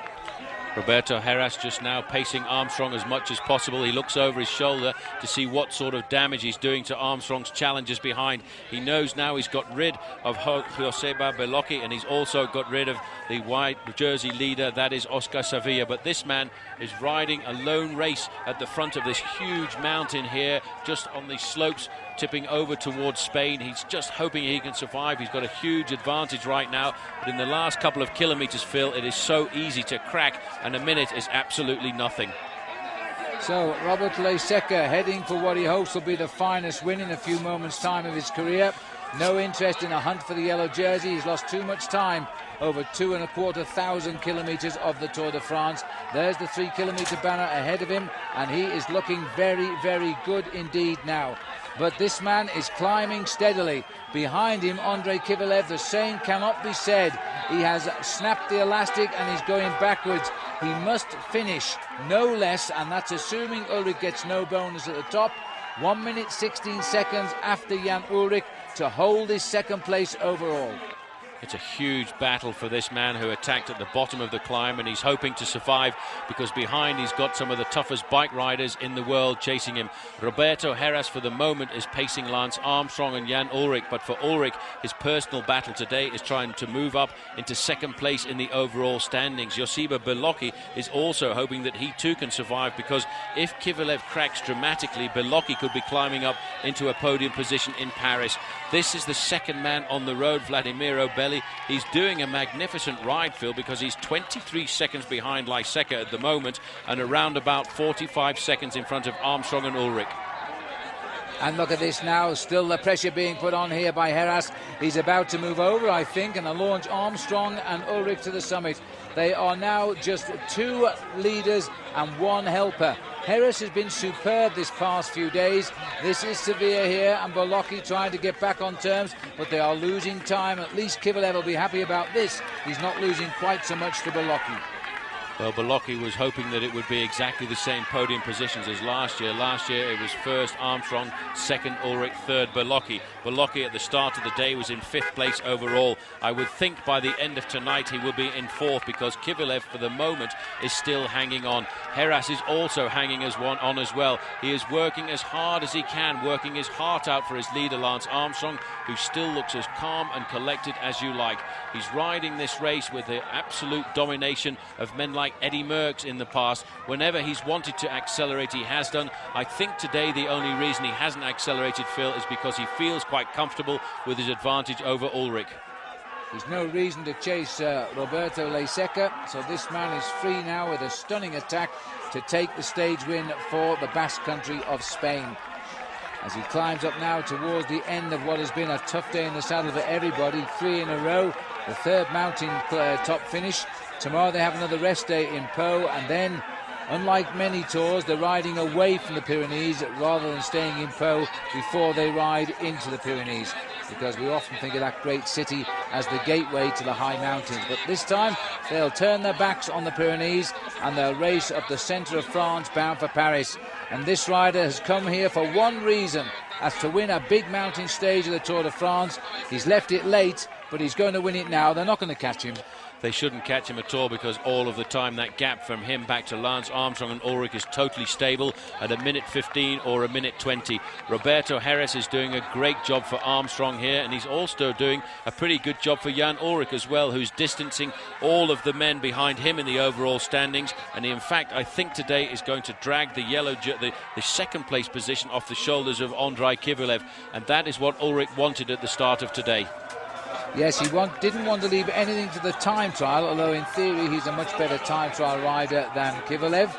He wanted to make sure he was taking 2nd place away from the Pyrenees, where you can see your man and you can beat him if you have the strength. Roberto Heras superb today, taking the 2 leaders of the Tour de France to the summit, not just Lance Armstrong, because Ulrich has been great this year. 1:13 these 3 now are behind the leader on the road, still locked in the middle and defiant, and there he is at 2 kilometres to go is Vladimir Belli, this man who's having his best season despite his disqualification in the Giro d'Italia. Well, he will just hope to survive. He will know exactly what's going on at the side. There is so much communication at the Tour de France this year that with the radios at the side of the road, he will know just exactly what the race format is. He will know there are 3 riders chasing him, and he will know exactly who they are. The riders that we're looking after, Andrei Kivalev has been left behind right now. He's in a group with Gonzalez de Galdiano. They are hoping to keep themselves in the top 10 of the Tour de France at the moment. But these men that we're looking at, Phil, have been the animators of the mountains. Armstrong and Ulrich, and I tell you what, Heras is riding like a demon today. His knee has been killing him since the start of this Tour de France. He's had constant treatment for it, and he's just hoped he would survive to help Armstrong in the big mountains, which is why he's really riding his heart out right now. He's doing it for one thing, for Armstrong in yellow. And now Lance goes up on his shoulder, and Ulrich is again in the US postal sandwich here as he continues to climb towards the top. The first 5 men are now inside 2 kilometres to the finish. Ulrich, to me, looks as though he is now desperately under pressure here. He always rides with this same crouched position, but there's his face for you. He is struggling. It hasn't been his day up here, Paul. I don't think he's had it in him to attack Armstrong anyway. No, he was hoping to survive today to attack Armstrong, but he put in some magnificent work yesterday, and I think he may not have yet recovered from that. He's not the great man in the mountains. He rides on force in these mountains, and it's difficult to recover. The difference between him and Armstrong is Armstrong rides with a very small gear. And you can see this man here, Roberto Leiseca, an excellent climber from the Basque Land, is also climbing with a fairly small gear, and he will be happy right now because that little blue bridge in the distance will indicate to him he's only got 1,000 metres to go, but you can see where he's going. That 1,000 metres is still a long way upwards towards the sky. Directly above his right shoulder, in fact, he will hook his way round to the right past those tents, and then he will see the finishing line. A finishing line viewed by the great riders of the Tour de France who have been first up this famous mountain. Just look at the crowd ahead now as he makes his way up to the finish, and the cheers, because this is a hometown crowd for a man who just comes from the other side of the Pyrenees. Those flags, those red flags with the white cross, are his nation's flags, because the Basque people believe they're not Spanish. He now has just got to get through the final few corners here to join a long list of very famous Spanish riders who have won up here. Pedro Delgado has won here, as has Miguel Indurain, and soon they will be reading the name of Roberto Laiseca. In fact, Ulrich has attacked, but you know, this is a last-minute attack. You see how easy that was for Armstrong, right onto the tail of the German, but the German, Phil, will not give up until this bike race gets to Paris. That was a great move of defiance by Ulrich, but Armstrong just dances into his slipstream. It's an attack which I think will give him second place in the Tour de France, even so. But Paul is right. This man doesn't know the word "I'm giving up." He's going for it. Armstrong is not under pressure. He just has answered the attack. I think he probably expected it as well. At 1 kilometre to go now, Ulrich is pulling away from Kivilev. He must get up there. He'll get a small time bonus unless Lance Armstrong goes over the top of him in the sprint, because it's only the first 3 riders get small time bonuses. But Armstrong doesn't want to continue the attack. If Ulrich doesn't, Armstrong slows. Armstrong's quite happy today to match Jan Ullrich. He's 5 minutes behind the American in the overall standings, and Armstrong knows that Ullrich wants to pull himself up into second place. He will mark him right the way up to the finishing line, and the fact that he's staying behind him indicates to me that he won't even try to sprint on the line. Armstrong is happy with this, but one man will be even happier with his day of the Tour de France today, and that's Roberto Laiseca. He's 32, he's Spanish, and he's about to win his first stage of the Tour de France. Roberto Laiseca has done what everybody came here to see, scored a home win from the other side of the Pyrenees. He knows now they're not going to catch him. He's just a little bit of a look over his shoulder there to make sure, and another one in case they're sneaking round the inside. But he has about 49 seconds over Vladimir Obeli, who is still justifying Armstrong and Ullrich. This is it now. He can reserve a little wave to his friends, because there's plenty of them out there, and that's why they camped all night on Luz-Ardiden. The flag is Basque, the winner is Basque, the stage town very much French. Laiseca comes home a winner. He adds this to his 2 victories in the last 2 editions of the Tour of Spain. Absolute magnificent win there. This man won it the way he had to, going out on a long lone attack. He picked off every one of the breakaways in front of him, one by one, until he finally caught up with this man, Vladimir Obeli, and he then left the poor Italian behind. This man had dreamed of victory. He's had a great season. He will finish second at the summit of Luz-Ardiden, but pretty smartly after he crosses the line, he will see the express train of Armstrong and Ullrich coming up behind him. Vladimir Obeli, almost. Is it going to be a smile? I think it might be, because he's been a brilliant rider today. The survivor of the 10 breakaways that went at 45 kilometres as he comes to the top 100 kilometres later, and he is the only one to survive. All of the others have been passed down the mountain. He gets up for second place, a good result for Fassa Bortolo. But once Jan Ullrich hits the line with Armstrong, then the watch will start. Well, here they are right now. Here is Ullrich. Right on his tail is Lance Armstrong as Ullrich accelerates. I don't think Armstrong will do anything at all to try and come by. The 2 of them finishing locked together, and look at that. A sign of accomplishment for the 2 riders. I think that was a sign of thank you for letting me get the 10 seconds bonus. A small bonus, though, indeed, and that means now he only has to finish by just over 1 minute. Heras comes over next. He gets the 5th place finish. Armstrong 4th, didn't need to go for 3rd today, ahead of Jan Ullrich. But the clock has started on the arrival of Ullrich. This is the arrival of Bolocki. He gets 6th with that brilliant little youngster, Oscar Sevilla, finishing in 7th. Well, Oscar Sevilla taking serious option on winning that competition when we get up to Paris. But hats off to the champion of France as well. He's never been known as a great climber, but he put in a very sporting effort today. He's worked over the last few days for his teammate Francois Simon, but today he rode for himself. And that ride by Didier Rousse today, Phil, might move him into the top 10 in the overall standings at the end of the day. Here's Kivilev. A desperate sprint for the line, as the clock says at 57 seconds. It is desperately close, and he's not going to give up, Paul. This is the man coming to the line now. The difference between Ullrich crossing it and Kivilev has just passed as we speak. He has dropped to third in the Tour de France, but we are talking seconds. Well, we're only talking seconds right now for Andrei Kibelev, but he will still keep himself in a podium position. A great, courageous ride by that man over the last kilometre. Quite a remarkable stage we've had up here as we look further down, and this is the man who won a couple of days ago coming up to the line right now. This is quite remarkable, the day we've had on the slopes of Luz-Ardiden. Ulrich started the day 1:19 behind Kibelev and beat him by exactly that amount, which makes the handy offered Armstrong crossing the finish line all the more significant. Without the 8-second bonus for third place, he'd be tied with the Kazakh rider. As things stand, he's alone in second and likely to stay there. So too is Laurent Jalabert, leading the King of the Mountains competition with no real mountains left. Stuart O'Grady goes into the final week ahead of Erik Zabel in the green jersey points competition, and I think by now you all know who's in yellow. So going into the final week, Lance Armstrong was essentially in cruise control with the radio on and the windows rolled down.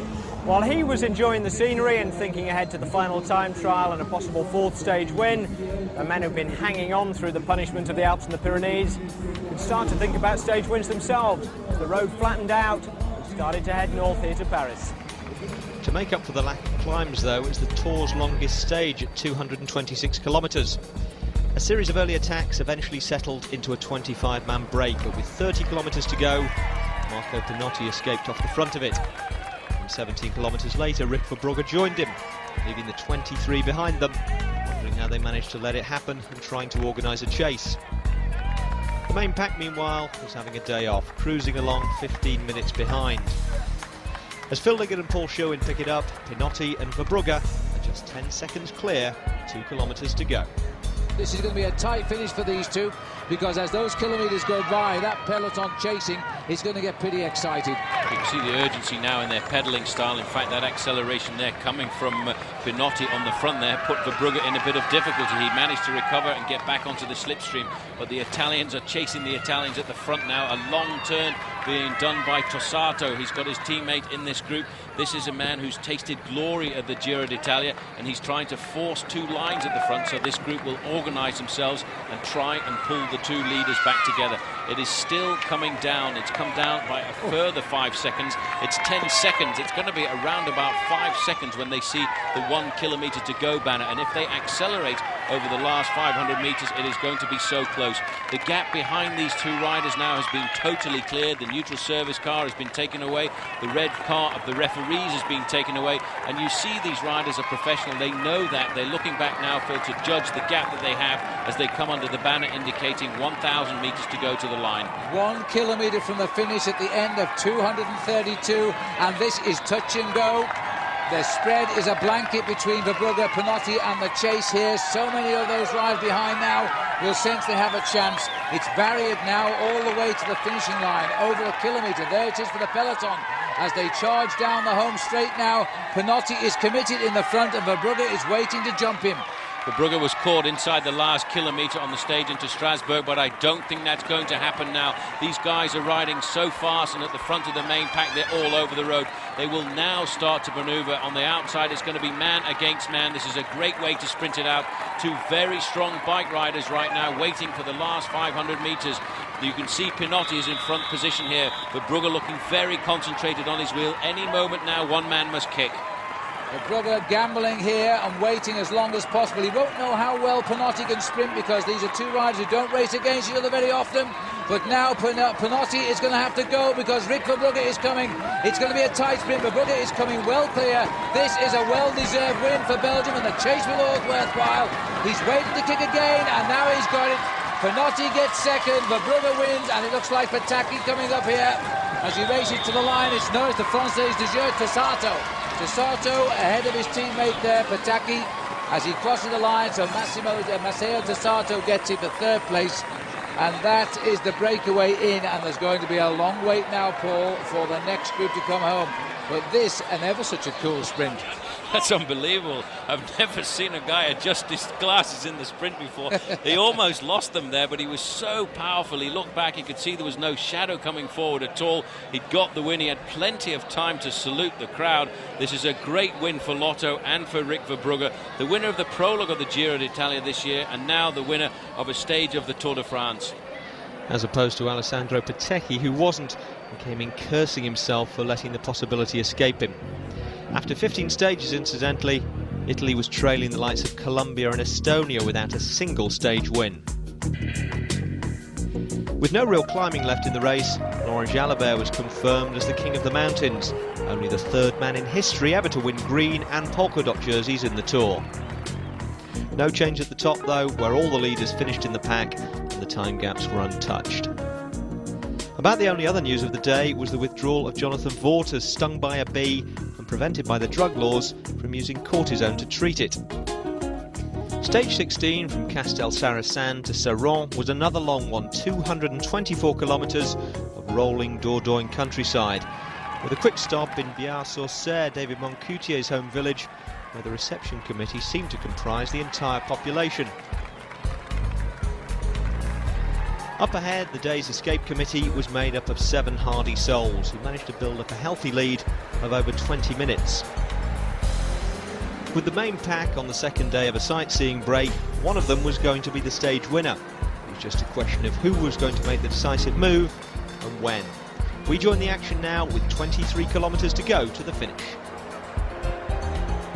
Somebody's trying to get clear right now. The pace is pretty high. There's one rider got an advantage of around about 100 metres, and I would say that's Jens Voigt, because there are no green and white jerseys in this group at the moment. There is Bocharov, so there should be actually 2 riders of the road right now as we accelerate forward.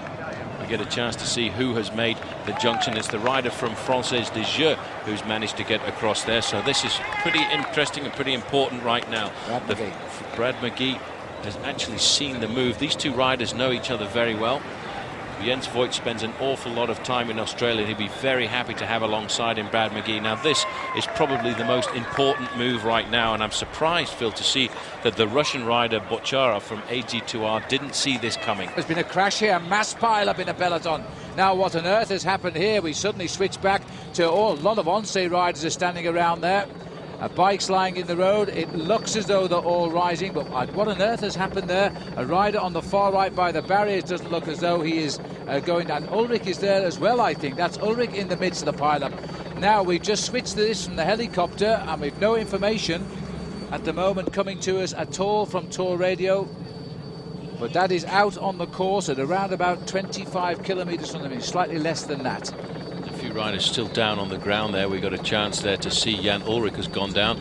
There are 1 or 2 riders from Team Telecom who've gone down as well, but I think everybody will be up and riding quite well. There you get a chance to see it's Roman Weinstein's the world champion who is down on the ground. There's a rider from Rabobank in the side of the road that looks very much like Mark Wouters. Theo de Roy is up alongside him at the moment, but that is one of those crashes. There's a Française des Jeux rider who's actually underneath a tree at the side of the road. There's Rudy Pevenage. So in fact Jens Heppner is down as well. Phil Heppner is up there. The blonde-headed man there is Rudy Pevenage from Team Telecom. His man is still down, and it may well be that he has a collarbone injury because he's not moving at all. He's just sitting there waiting for the doctor to get to him. Well, Heppner did have a broken collarbone, the classic rider's injury, and so did Mark Wouters, the second yellow jersey of the Tour, like the first Christophe Moreau, now out of the race. Even worse off was Sven Montgomery, the first man over the Col du Tourmalet 3 days earlier. He'd suffered a fractured skull, the most seriously hurt of 5 riders who crashed out in that pile-up. His Française des Jeux teammate Brad McGee, meanwhile, was still out in front with Jens Voigt inside the final 2 kilometres. And this is a big effort being made by McGee, and Jens Voigt willing to wait now, try and control his excitement here, because Voigt, neither of these are rapid sprinters, but McGee might have the edge over Voigt if it were a flat finish. But really, after the way they've had to ride here and the undulations are hard, this is not an easy finish. It's been 25 kilometres almost at the front for these 2 riders. The first attack came from Eddie Seigneur, but it was quickly taken up by Jens Voigt and the man who's with him in the white jersey, Brad McGee, right now. They're not far from the left-hand turn, which climbs up to the finish line, and it is a very difficult ascent to the finish line. The man who seems to be the strongest right now is putting an awful lot of work in is Jens Voigt. He obviously feels very confident in his ability, but he's up against a great sprinter. McGee has ridden on the track, he's ridden the pursuit and the points race on many occasions, and he will be hoping that he's just got enough left in those legs of his, the very fast legs of a track rider, to beat the German who's with him. They're inside the last kilometre right now. Here is the left-hand turn, and from here to the finish line, it is all uphill. It is, and that's the place really to attack if you've got the legs left. And 2 kilometres out are the two chasers, Botcherov and Neil Sorensen. This is the little rise now, and in fact Jens Voigt is driving the train at the front now, putting Brad McGee in the best seat here as he shadows the man from Germany, who really is an Aussie in many ways as well, because when Jens Voigt took over the yellow jersey for a day from Stuart O'Grady, it was Stuart O'Grady's mum who said he couldn't have gone to a nicer guy. Well, he's very popular, in fact, throughout the sport of professional cycling, a real gentleman, but right now he's going to have to try and force McGee to the front. McGee coming up alongside him right now. McGee's legs are ticking over, but I think Voigt is the strongest rider. You can see the face now of McGee. McGee is looking very much under pressure, as you see now that the man in green has got the ideal position. I think he's the strongest. Well, you know, Paul, I'm almost sure that they're going to go side by side and may the strongest man win. They're not going to try and use each other. They are both facing the wind together, and they're going to go shoulder to shoulder, and the man with the strongest legs will win. And look at the face of Brad McGee here. He's now seen the finish, and Jens Voigt fights on too, trying to hold. This is a dramatic end for these two riders. They haven't used each other's slipstream. They've used their pure strength to go to the finish, and it wouldn't surprise me if that was by agreement. And Jens Voigt races now to his first stage win of a stage of the Tour de France. He's deserved this. He led it for a day, but he'll treasure this victory. And there'll be plenty of more chances for Brad McGee in the years to come. Jens Voigt keeps the dream going for Crédit Agricole, Stuart O'Grady's team. They have had such a wonderful tour, and now he comes clear to victory. A long breakaway today, which has been 150 kilometres in the lead. Voigt gets the stage win. He can have a shower and a sit down before the peloton come in. And the young Brad McGee, in his first Tour de France, has taken a second place. On any other day, he'd have won that. As it was, the effort almost did for McGee. The young Australian said he was seeing black coming up the final straight, and he just about collapsed at the finish. For the Crédit Agricole team, though, a superb tour just kept getting better. A stage win for Voigt to go with his yellow jersey from the first week, and Stuart O'Grady in the chasing pack behind, leading the green jersey competition ahead of the defending champion, Erik Zabel. And now it looks to me as though Stuart's got himself in a very good position as well, as now we've got Algon on the right, Vinokurov, and Massimo Tessato is coming on the left, and they're coming up to the line, but all of these places affect him. There's Stuart O'Grady. He could score heavily here if he can get a good finish. Now Zabel goes and grits his teeth. O'Grady stuck to his wheel like a limpet. He'll lose only 1 point, and that's good enough for the day. Zabel comes to the line. Well, he still leads by 12 points. What a great sprint.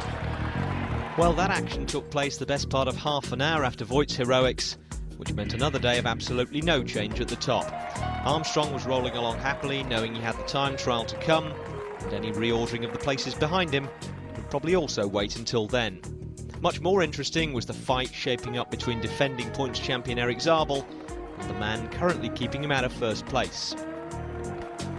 Hopefully that was my bad day of the tour. I just felt really flat all day, and I think after the heavy weather conditions, the heavy roads, I was pretty stuffed actually, so I was very happy to not lose too many points. So the last remaining race within the race was for the green jersey, although really a blue collar would be more appropriate, because although he might not be the fastest man in the race, otherwise he'd be wearing the yellow jersey, there's no doubt the points competition leader is the hardest working. Now, it's usually referred to as a sprinters contest, but that's a bit misleading, because it's not enough just to be fast.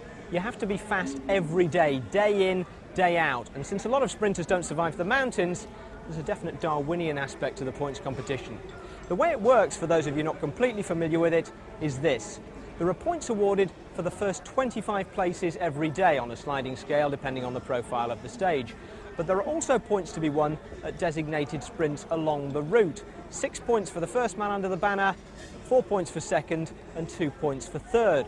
So while the yellow jersey can afford to take a day off, hide in the bunch, mark his main rivals and generally pace his effort, the green jersey has to clock on every day and earn his points. And the man who's been out there every day for the past 5 years is Erik Zabel, winner of an unprecedented 5 green jerseys in a row, and not keen on conceding a possible 6th to Stuart O'Grady. Well, there were 2 intermediate sprints up for grabs on stage 17 to Montluçon, but neither Zabel nor O'Grady got anywhere near them because all the points were scooped up by the daily breakaway, which got away early and eventually boiled down to 3 men: Serge Baguet, Massimiliano Lelli and Jakob Pill. A bit of an oversight really by the sprinters' teams to let them get away, and by the time the sporting pinks came out to chase, it was getting late to change the next day's back pages. The lead did come down to around half a minute, but the longer they stayed away, the more likely it looked that it would be a 3-man race for the stage win. 2 kilometres to go for these riders who are still holding on by 28 seconds. Massimiliano Lelli has taken a back seat over the last couple of kilometres, and he will try and launch the surprise attack. He's the least best sprinter in the group, but he's the man with the most to gain because Cofidis so far do not have a win at all. This field has been under constant pressure now for 4 hours and 10 minutes. I'm not sure how much energy, the firepower is left in that bunch from the helpers to get the sprinters to the line, because they've not been able to shut down what should have been a quick kill for 3 riders, hovering at 30 seconds now for so long. They deserve the victory for hanging on out there. This is the man that started the move, Massimiliano Lelli. Now, none of these riders up front have ever won a stage of the Tour de France, as Guédon goes back into the pack, and it is Domo, and no, this time it is Fassa Bortolo, who are now driving on. There is Zabel, number 5 in the line. Number 6 in the line is Stuart O'Grady. They've still got 26 seconds advantage over the main field, but I think you're right, Phil. The firepower's gone out of the front end of that main field. These riders have still got to keep working hard together. Massimiliano is playing a very clever game here right now. They're pulling out the referee. They're keeping the gap between the 3 leaders and the main field as clear as possible, because the main field can see these 3 riders. They're right up now. There's the attack coming from Baguet. Baguet's opened up a gap, but Lelli's responded absolutely admirably inside the 1 kilometre to go banner. Serge Baguet, the master of the late jump, which he did in the Amstel Gold Race. Now he's going to complain the others have followed him. Well, he may have made a mistake because Massimiliano Lelli is there. The Danish will be going beside themselves, seeing the champion of Denmark is in this breakaway. This is Jakob Piel's first Tour de France. They've got time even for a bit of cat and mouse here. Nobody wants to lead. Somebody's going to have to go quickly. Otherwise, the whole field will be on them because they're just around that far corner. Now they've got the time. As Jakob Piel looks at them, he doesn't want to be first wheel. He's going to force Lelli to start the gap, to start the jump. As Lelli looks over his shoulder, he doesn't want to lead. Serge Baguet rode his first Tour de France in 1993, took 7 years out and come back last year. Now he's in his 2nd Tour de France since his comeback. Now, Lelli doesn't want to go. He's not a great sprinter. Jakob Piel can pack quite a punch in the sprint. They're forcing Lelli to lead out. So watch for the champion of Denmark at the back. This is the finest moment of his career. There's a chance for the man to score, but now goes Baguet. Piel gets his back wheel. Baguet's going to have to lead out Jakob Piel. The whole field is behind, led out now by Tossato, leading out Pataki. And watch out for the green jersey as they come up to the line. Baguet gets it. Piel is 2nd. Lelli gets 3rd. Now watch at the back as Jans Verade hits the front. Jan Ulrich himself is going as Verade pulls clear with Damien Nazon on his wheel. And the 3rd wheel is Zabel. And right on the line there is Stuart O'Grady. And he'll be delighted. He's still in green tonight.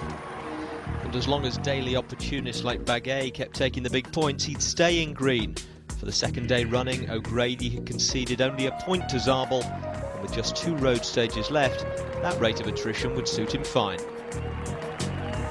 Again, the objective was to try and beat Erik in the finish, and got pretty close, but a couple more days to go, and it's going to get right down to the wire again. For the 3rd stage running, the overall time gaps remained static, but as everybody knew, that was about to change.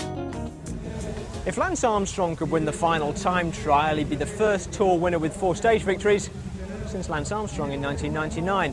And really, that's apt, because as far as recent Tour winners go, he was racing against nobody but himself in terms of stamping his authority on the event. In fact, to find a Tour winner with more stage wins than Lance, you have to go all the way back to 1984 when Laurent Fignon managed 5. But while Lance was racing only against himself and history, two men behind him were definitely racing each other. Andrei Kivalev owed his third place largely to the Stage 8 breakaway that had gained in 35 minutes. But this was the overtaking opportunity that last year's third place rider, Josipa Bolocki, had been waiting for. No one was going to be overtaking Armstrong, not just because he was the last man to start. On a flat 61-kilometre course, he could easily add a second a kilometre to his lead. By the first time check, he was already adding more. At 21.5 kilometres, he was 25 seconds up on Igor Gonzalez de Galdeano, 34 ahead of Ulrich. At the 43-kilometre check, that had become 1:01 and a minute 23 respectively. Bolocki, meanwhile, was comfortably shoving Kivalev off the third step of the podium. There is Andrei Kivalev just up the road in front of Jan Ulrich. Ulrich does not seem to be having a super fluid time trial here right now, and he keeps looking down at his pedals as if he's still getting some kind of mechanical problem with that machine of his. He was third at the first time check of the day behind Gonzalez de Galdeano and Armstrong, and in the same place at the second. This is Gonzalez de Galdeano now coming up to the finish. The time to beat is that of Didier Roos. He should do that quite remarkably. It's a long way to the finish line, but this is a tough ride by this man, a very good time trialist, a big surprise in the prologue, and now he should come in with the best time so far. Well, he was a minute 3 ahead of Roos at the previous check. He has now got the best time of 1:15:40. with a time in excess of 30 miles an hour for that course for Igor Gonzalez de Galdeano. Now we're seeing Ulrich here go round on the outside of Andrei Kivalev. That's a 3-minute gap bridge. It doesn't mean a thing to Kivalev. It just means he's 8 minutes behind Ulrich overall now, but he's not worried about that. He is actually fighting now to conserve a 4th place finish in Paris, and Igor Gonzalez is challenging that. This is a very tricky chicane these riders go through. There you can see Ulrich is through comfortably indeed. I think Andrei Kivalev is a little bit too close to the back wheel of Jan Ulrich. He may well find himself getting a small fine for that. You must, once you're caught, allow a rider to go 20 metres in front of you. If you slipstream, then you will be given a penalty, and the penalty is in relation to the amount of time you stay in the slipstream of the rider in front. Lance Armstrong now, 10 kilometres to go, still flying along over the last 12.5 minutes of this time trial course today, and the speed there, Phil, is absolutely remarkable. He's probably exceeding 30 miles an hour at the moment, and still that incredible pedalling action. Bolocki coming home now, still holding on to second, and that's the way I think he's going to make it as he comes up to the line. Big sprint. The Once team have had a wonderful time trial today, and this man will be on the podium in Paris on Sunday in 3rd place, as he was a year ago. All he needs to do now is to cross this line, because he's got all the time he requires in hand as he drops now to 4th place overall, but it won't matter. Kivalev is well beaten, 1:16:48 for Bolocki. Well, that was a remarkable long chase for Josipa Bolocki. He finished 3rd in the Tour de France last year, and he dreamed of finishing 3rd again. He thought that had disappeared with that long breakaway of riders taking 34 minutes over the pack, but his long march to the podium has finally ended today. Armstrong now is 5 kilometres from the finish, and at the 55-kilometre time check, he's gone through with the best time, 1 minute 14 seconds ahead of Gonzalez de Galdeano and a minute 36 seconds faster than Jan Ulrich. Ulrich is accelerating under the kilometre banner. Match of honour for Jan Ulrich. It hasn't been a great ride. If he comes in, as checks are indicating, he'll drop into 2nd place at the finish and 3rd place when the tornado comes home. But right now it is Ulrich riding up towards the finish, and Kivalev doing just enough, and if the referees penalise him, it won't be more than 30 seconds, I wouldn't expect, and that will still leave him in 4th place in the Tour de France. Look at the face of this man. He's really suffered today, Ulrich. He's gasping for breath right now. He's done whatever he could. He wanted to win this time trial stage, but I think psychologically he might have started just a little bit weaker than Lance Armstrong. Andrei Kivalev in 2nd place has been battling to stay in place with the German, and on a normal time trial course, Ulrich should not have been rivaled by a small man like this. Ulrich is looking to beat the time of Gonzalez de Galdeano. It's going to go very, very close, but I don't think he's going to do it. He was 2nd behind this man at all the other checks, and right now he's going to disappear, and there is confirmation. Ulrich has faded in the time trial today. Right to the line he comes, the former world champion and silver medalist of the Olympic time trial, beaten by a first-timer in the Tour. Ulrich comes to the line 2nd so far, 1:15:55. and Kivalev's time would be somewhere in the region of 1:19.3. That's just my estimation. I think I got a quick glance there of Armstrong going under the 1 kilometre flag, so he's only about 1:15 away from the finishing line right now. He's into the streets of the town here of Saint-Amand-Montrond, 61 kilometres covered. He's posted the fastest times at every one of the intermediary time checks. This man is proving, Phil, that he's not only invincible in the mountains, in the mountain time trials, but also in the flats time trial stages as well. He has ridden an absolutely perfect time trial here, almost as perfect of the time trials we saw by Miguel Indurain. He's going to beat the time of Gonzalez de Galdeano by around about 1.5 minutes, and that is going to be quite an incredible performance. It will take his victories to 11 stage wins in the Tour de France so far, and that's only just one behind Mario Cipollini. And Armstrong again wraps up the Tour de France with a time trial win in the last time trial. He did it in Mulhouse last year, and now he's going to do it here in this lovely little town of Saint-Amand-Montrond. He's still got the legs to sprint. It's a matter of honour. We've said that before. He's beating the man that beat him to second place in the prologue at Dunkirk. Armstrong finishes best time, 1:14.16, almost 50 kilometres an hour. That's in excess of 30.5 miles an hour. 1 hour 14.16. And the time gaps told the story. Only one man within 1.5 minutes of Armstrong's time. The second place rider overall, Jan Ullrich, nearly 1:40 back. I think it's important that not only to win the Tour, but if you're in a position to win and you have the yellow jersey, in my opinion, it's important that the yellow jersey show up and prove that he's the best and prove that he deserves to win the Tour. Well, after 4 stage wins, split evenly between road stages and time trials, no one can quibble with the authority of Armstrong's win. And Bolocchi's performance now means that this year's podium will look exactly like last year's. Now, I know what you're all saying over your pints of Kronenbourg and your pasties chasers. When was the last time the same riders took the top 3 places 2 years running? Well, just in case it comes up in the pub quiz, I can tell you it's only ever happened once before, in 1978-79, when Bernardino won, Joop Zoetemelk was second, and Joachim Agostino took third. And that might be a bad omen for Jan Ullrich, because he's already heading for his 4th second place in 5 Tour starts. His 1979 counterpart Zoetemelk actually ended up with 6. Mind you, with Stuart O'Grady and Erik Zabel still battling for the green jersey, Crédit Agricole and Telecom will probably be trying to keep a tight rein on things. At a relatively short 160 kilometres, it was going to be a fast stage too. Not for Lance Armstrong, who was happily practising his Pilates back down the road, but up at the front, where Erik Zabel, Stuart O'Grady and their respective supporting casts were playing a game of 60 km/h chess as they approached the second sprint of the day, 35 kilometres from the finish in Évry. The field is all together, and this is now a desperate sprint. We've had 2 individual attacks from Moran and Eno of Crédit Agricole. Telecom have reeled them in, and O'Grady is now on the wheel. 3rd man down is Zabel. O'Grady is 4th. This is going to be a tremendous sprint. Well, O'Grady's in the position he wants to be all the way up to the finish line. He's got one of his teammates on the back. This is Jens Voigt coming up the outside. Voigt is going to try and surprise them, and he's caused a bit of consternation for the Telecom boys. There is O'Grady, and this was a great move. Stuart O'Grady's got a good man alongside him there with Voigt. 3rd position at the moment is Erik Zabel, but O'Grady now needs to jump. But this is going to be a perfect lead out now for Erik Zabel. It's a question of whether he can take the lead properly. It looks like Vinokurov is leading him out, but now it's going to be Zabel. Zabel goes, and Grady's got to hold on tight and give it his best shot, and he's lost again. 6 points goes to Zabel, 4 goes to Stuart O'Grady. He now leads this competition by 7. And the green was still stuck behind the pink as the 2 of them headed towards the big points on offer for the day, the final sprint at the finish line in Évry. This is going to be a tremendous finish as we approach the kilometre to go.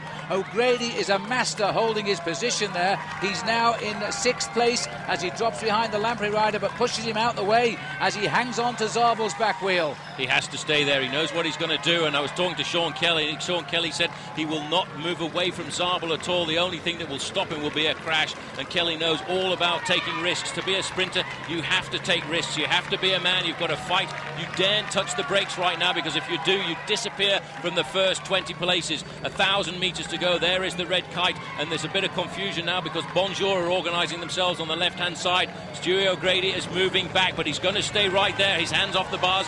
Don't swamp me in, boys. I need to get this. I've got to fight with Zabel to the line. Well, they split the peloton here because of the crash and then because of the sheer speed. This is a right-hand tricky bend. As the lead goes on here, Zabel has got away from the wheel of Stuart O'Grady, and there's O'Grady gone through. He's got an awful lot of work to do now as O'Grady. He could be going out of the green jersey unless he can find it, because this is the sprint for the line now. Vinokurov is leading out, but watch out for Sven Turtenberg, because he's got the finish he wants to. As Turtenberg, Christoph Capel about 6 men down. And Pataki is also not far away from it now. Look at these riders. They're trying to sprint, and look where their men are as they're looking for the whereabouts. And in fact, Zabel, they're looking what happened to Stuart O'Grady. O'Grady's far right of a picture. Here comes Zabel, Turtenberg trying for the line now, being challenged by Roman Weinstein. Through the middle comes Erik Zabel in a green jersey on the line. That's it. Erik is in green. He gets the victory. O'Grady, we think, has crossed the line in third place. That will not be good enough with only a 7-point advantage, but it means this race goes down to Paris. Unbelievable. Absolutely remarkable. He's a brilliant bike rider. You know, he's fought over the last few years to get himself stage wins at the Tour de France, and this year he's coming away with 3. He took 2 in the first week. He is a magnificent sprinter. He's the most successful bike rider on the circuit this year, and this was great to watch. He was looking over his shoulder, Phil, all of the time just to see where Stuart O'Grady was, and O'Grady picks his way through the ambush there because there are bodies and bikes going all over the place, some going forwards and some going backwards. Turtenberg led this sprint out. The acceleration then from Erik Zabel once he's got the line is phenomenal. Now let's see as we go over the line from the area. We know who wins the stage. Weinstein's the world champion. It's close, isn't it? Oh, he could get second here. You know, I think he's got second, Paul. Well, that is a photo that's going to have to look at the side view of that, but if he's got second, that is absolutely unbelievable. Well, he keeps his jersey if he's got second. He should keep it because well, there's a bit of confusion because Zabel was looking over his shoulder to try and see the position of Stuart O'Grady. He wanted to know where O'Grady finished there, and there, as we come through, let's have a look. O'Grady second, Weinstein's third, O'Grady still in green. This really is turning out to be. Stuart O'Grady gets only a 5-point loss for second, and it means he leads the competition by 2 points going into tomorrow's last stage. I think after 3,300 kilometers, just a difference from 2 points between Stuart O'Grady and me, that's very, very close, and I expect tomorrow the winner from the green jersey. It's a very, very happy person, but the second, it's not a loser, it's a big fighter. Bonus sprints are too short to try and come from behind. You have to have a lead-out man, and that's what I'm lacking at the moment. But in the big sprint finishes, you know, it's different. It's every man for himself, or, you know, except for Telecom, who got a fair bit of help. But tomorrow's another day. If it's 0 points, you know, or 2 points ahead or 2 points behind, it's whoever finishes ahead of each other tomorrow. So, what a finale. With all the jerseys usually decided long before the race hits Paris, the final stage on the Champs-Élysées isn't so much the climax of the Tour as the cigarette afterwards. Not this year, though. With only 2 points separating Stuart O'Grady and Erik Zabel, the final day was going to be all racing. The deciding stage of the Tour was 160 kilometres, the last 50 of them up and down the Champs-Élysées. The first sprint came after 28.5 kilometres, and it brought the German equaliser. Zabel first under the banner, O'Grady second, and that wiped out the Australians' 2-point advantage. At least O'Grady had the consolation of knowing it couldn't go to penalties. After a brief truce, hostilities were resumed at 78 kilometres, where Zabel's lead-out man Alexander Vinokurov led him out so well, he almost won the sprint himself by mistake.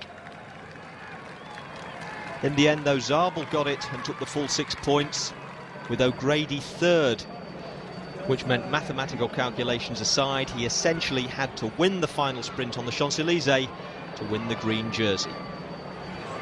Well, fittingly, Lance Armstrong's US Postal team led the race into Paris, but soon there were the inevitable attacks. A 7-man break, including Zabel's teammate Alexander Vinokurov, got out in front of the pack, and approaching the final lap, they still had a lead of just under half a minute.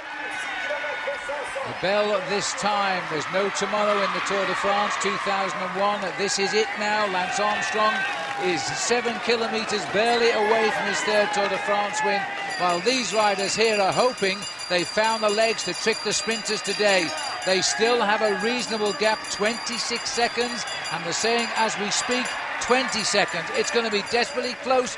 Bonjour, Français de Jeu, Crédit Agricole must catch them back and give O'Grady, Nazon and the Bonjour sprinters a chance. The 7 dare not now start to play around and play tactical manoeuvres on each other, because they still need to stay as friends for another few kilometres to try and survive off the front of the main field. Now they're in the long straightaway up to the Arc de Triomphe on the Champs-Élysées for the last time, and their gap is now down to 13 seconds. That's right, 13 seconds for these 7 men at the front. The De La Tour rider on the front is trying to move clear, but that was very quickly nailed back there by the man in white, Fabio Baldato. They've got to give it everything right now if they're going to survive. Gilles Bouvard leads Fabio Baldato, Alexander Vinokurov. Vinokurov is going to launch a little attack here now, and he's quickly followed by Gert Verheyen. Then comes the Nico Matin, Gilles Bouvard, Mario Hertz, they're all onto the wheel. The last one to react is Bouvard. He wasn't really expecting the move there by Vinokurov. Vinokurov has no interest in the green jersey, and of course he's keeping this breakaway moving because Zabel is now in the driving seat in that competition. Matana's gone now, and this is a rider who could surprise, but look at the panic behind. The field are almost onto them, and it is Stuart O'Grady's Crédit Agricole team who is trying to shut this race down. Then it will go 1-on-1. O'Grady versus Zabel. Nico Matin not happy at all there by the work being done by Florent Bras. He was nailing him back slowly but surely, and that is not a good sign for the breakaways, Phil. Once they start to attack one at a time like that, they lose the momentum. When every rider in a 7-man break works at the front, you can keep your pace high above 30 miles an hour. But when you start to attack alternatively, the average speed drops down to 27 or 28. While in the meantime, on the front of the main field, there are still 3 or 4 teams working very hard to try and bull these 7 men back before the finish. 11 seconds is the time gap now. It's coming down slowly, and it may well come all together in the Rue de Rivoli right at the end. Well, this year there's never been a boring day of racing on the Tour de France, and it's going out on a big high here in a summer's day in Paris. Armstrong is watching from the stalls now because he's done all of his racing before this day. He has all the time in the bank he needs to win the Tour for the 3rd time, but this man wants to win a stage. Nico Matin has taken a flyer down the far side of the road. I would suggest right now he's probably doing 60 kilometres an hour. He's a huge, powerful bike rider. As an amateur, he was the champion of Belgium in the time trial. He won a time trial this year in the 3 days of La Panne, and he's caught the others hopping. The man chasing him down is Alexander Vinokurov, and he's trying to nail back the back wheel of the Belgian right now, but the main field, there they are. It's less than 10 seconds by my calculations. Baldato is looking over his shoulder, and he can see the whole of the main field in the Tour de France trailing down upon him right now. Huge work on the front by the former yellow jersey wearer, Francois Simon. They're going to pull it all back together in the final kilometres. Or are they? I'm not so sure, you know, if they can get across the Place de la Concorde. The sprinters may be denied this. They may only get on in sight of the line. But as the leaders go through now, the main field are still a gap. I'll start the watch as they go past our comedy position. You can see the gap for yourself anyway. The field have gone through, Paul, 6 seconds back. It's going to be less than that right now. You can see the group is attacking. Vinokurov in the pink jersey is trying for the lone lead right now. He is feeling very strong indeed. He's opened up a gap. In fact, that group is going to be caught as we speak. They're still trying to launch counterattacks off the front of it. Nico Matin countering now to try and see if he can just pull back Alexander Vinokurov onto the Place de la Concorde. Next time they come onto the Place de la Concorde, it will be for the last time this year, and that will be setting it up for the big sprinters. Alexander Vinokurov is the sort of rider who could stay off the front of the main field right now, and they're all out for this finish now, Phil. This is when you have to take the risks, and you have to stay in the first 5 or 6 places. One man survives of the 23 who went out on the attack, and it looks like Alexander Vinokurov is trying desperately now to score for Zabel and Jan Ullrich's Telecom team, because he'd take away the 35 points which really Stuart O'Grady wants desperately, and that is why we're seeing Jens Voigt drive the race on for O'Grady. Look at Vinokurov here. Well, right on Jens Voigt's wheel there was the man himself in second place in the overall standings, Jan Ullrich. He will try and cause a bit of disorganisation at the front end of the main field. This man now, Phil, has got around about 2.5 kilometres to go to the finish, but there's a huge counter-attack coming up behind him. He's doing everything to try and keep his pace high, but Laurent Brochard of France is coming across the gap right now. Big man Aubervilliers have got a man on the front, and this is the moment to attack if you're strong.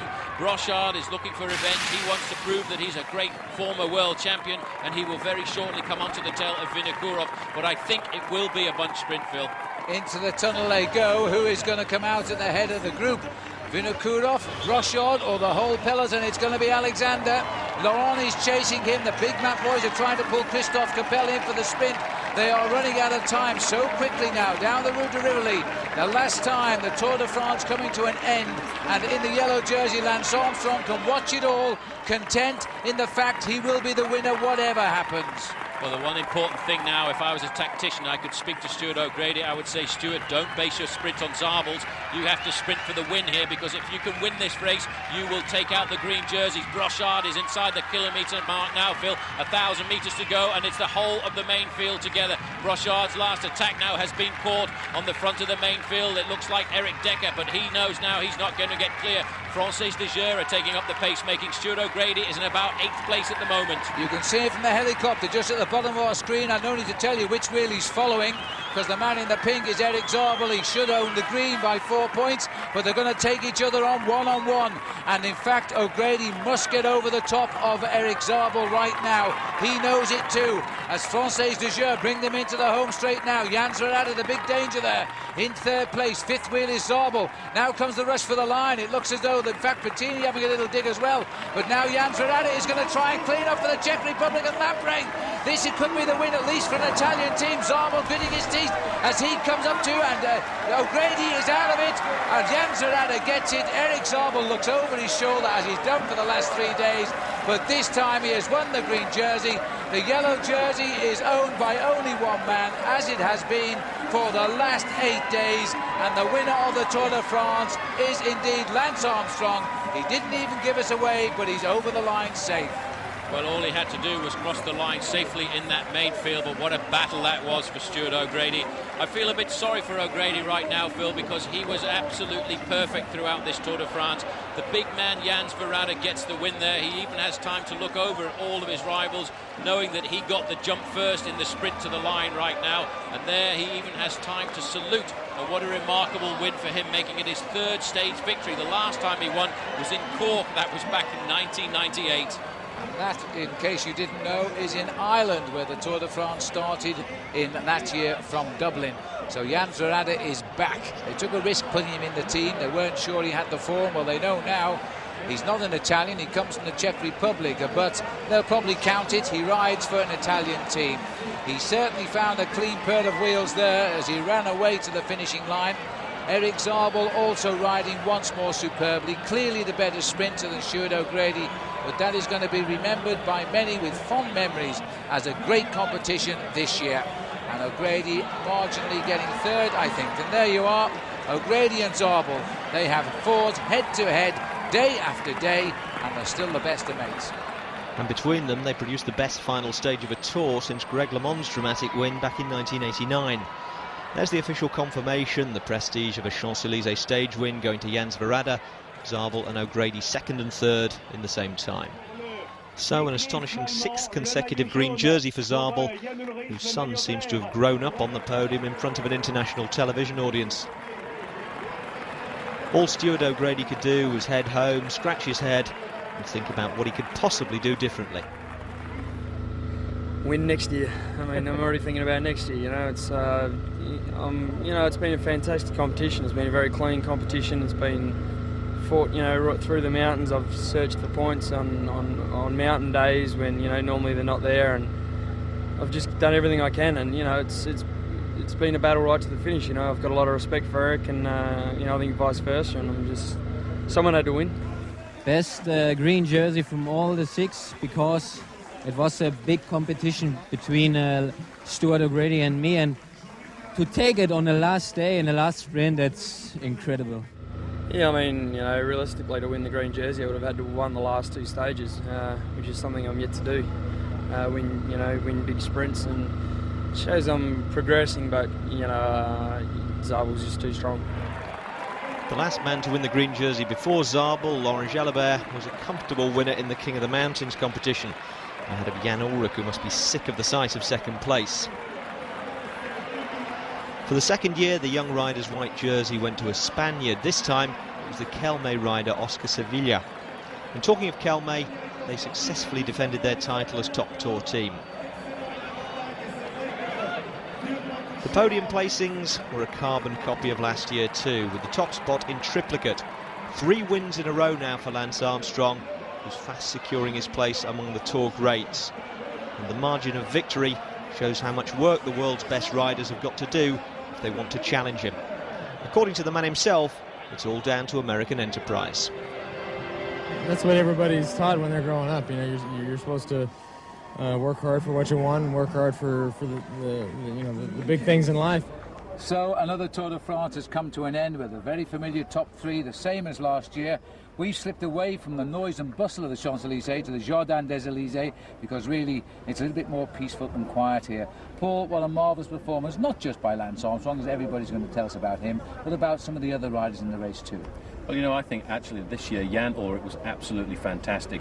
He changed his training preparation by riding the Giro d'Italia before he came to this Tour de France, and that made him a lot better and stronger man. But the problem for Ullrich was Armstrong also had improved.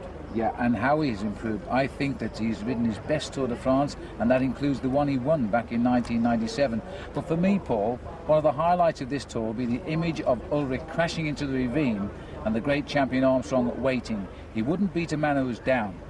Well, that really just goes to reflect that Armstrong is maturing as a champion. He waited for Ullrich, but he still beat him when it came to the big attacks on the final day. But let's not forget Joseba Bolocki. I think he did a great ride. He was one of the riders who was actually put 34 minutes behind by that great breakaway on the stage into Pontarlier. The other two, Armstrong and Ullrich, fought back to their podium positions, but it took Joseba Bolocki up to the final time trial before he got up into third. And that's remarkable, really, to think that it's exactly the same 1, 2, 3 as last year, and almost the same time differences. Absolutely. Well, we've hopefully enjoyed this video. We've enjoyed bringing it to you. It's been a great Tour de France, most enjoyable in many, many ways. Our congratulations again to Lance Armstrong. He really is the best. Paul, I'm Phil Liggett saying so long for now.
I would like to continue winning the Tour de France.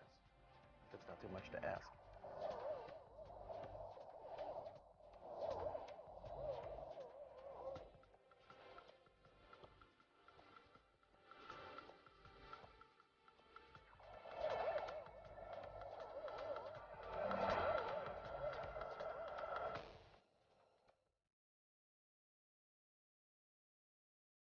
Well, I hope you enjoyed yet another cycling video from World Cycling Productions as much as we've enjoyed bringing it to you. Now, what many of you probably don't know is that I'm also the international editor of Cycle Sport, a fully international magazine which brings you all of the up-to-date news in the cycling world. It brings you profiles and reports of the top bike races and also stories of the men that make the news. And it keeps you up to date too with the technical innovations in our sport. I think we produced the magazine using some of the world's best writers. I know we certainly have one of the world's best photographers in Graham Watson. If you love cycling, you should see this book, and here's how you go about getting a subscription. Subscribe to Cycle Sport and we'll send you a free WCP video. Just call the number listed or visit our website cyclesportmag.com for a complete listing of the free videos available and for other special offers too. Don't miss this chance. I'm sure you'll love the magazine, and I look forward to visiting you each month through my column. Colnago is one of the perennial favourites of riders on the pro peloton. Why? Because Colnago bikes win races. Over history, Colnago bikes have been ridden to victory in the Giro d'Italia, in the Tour of Flanders, and a record-breaking 5 times in Paris-Roubaix. In fact, they've won the last 5 out of 6 editions of this great event. Now that's one amazing bike. World Cycling Productions is the exclusive catalogue distributor of Colnago frames in America. To see more about these magnificent frames, simply call the numbers on the screen for a World Cycling Productions catalogue, or visit our website at www.worldcycling.com.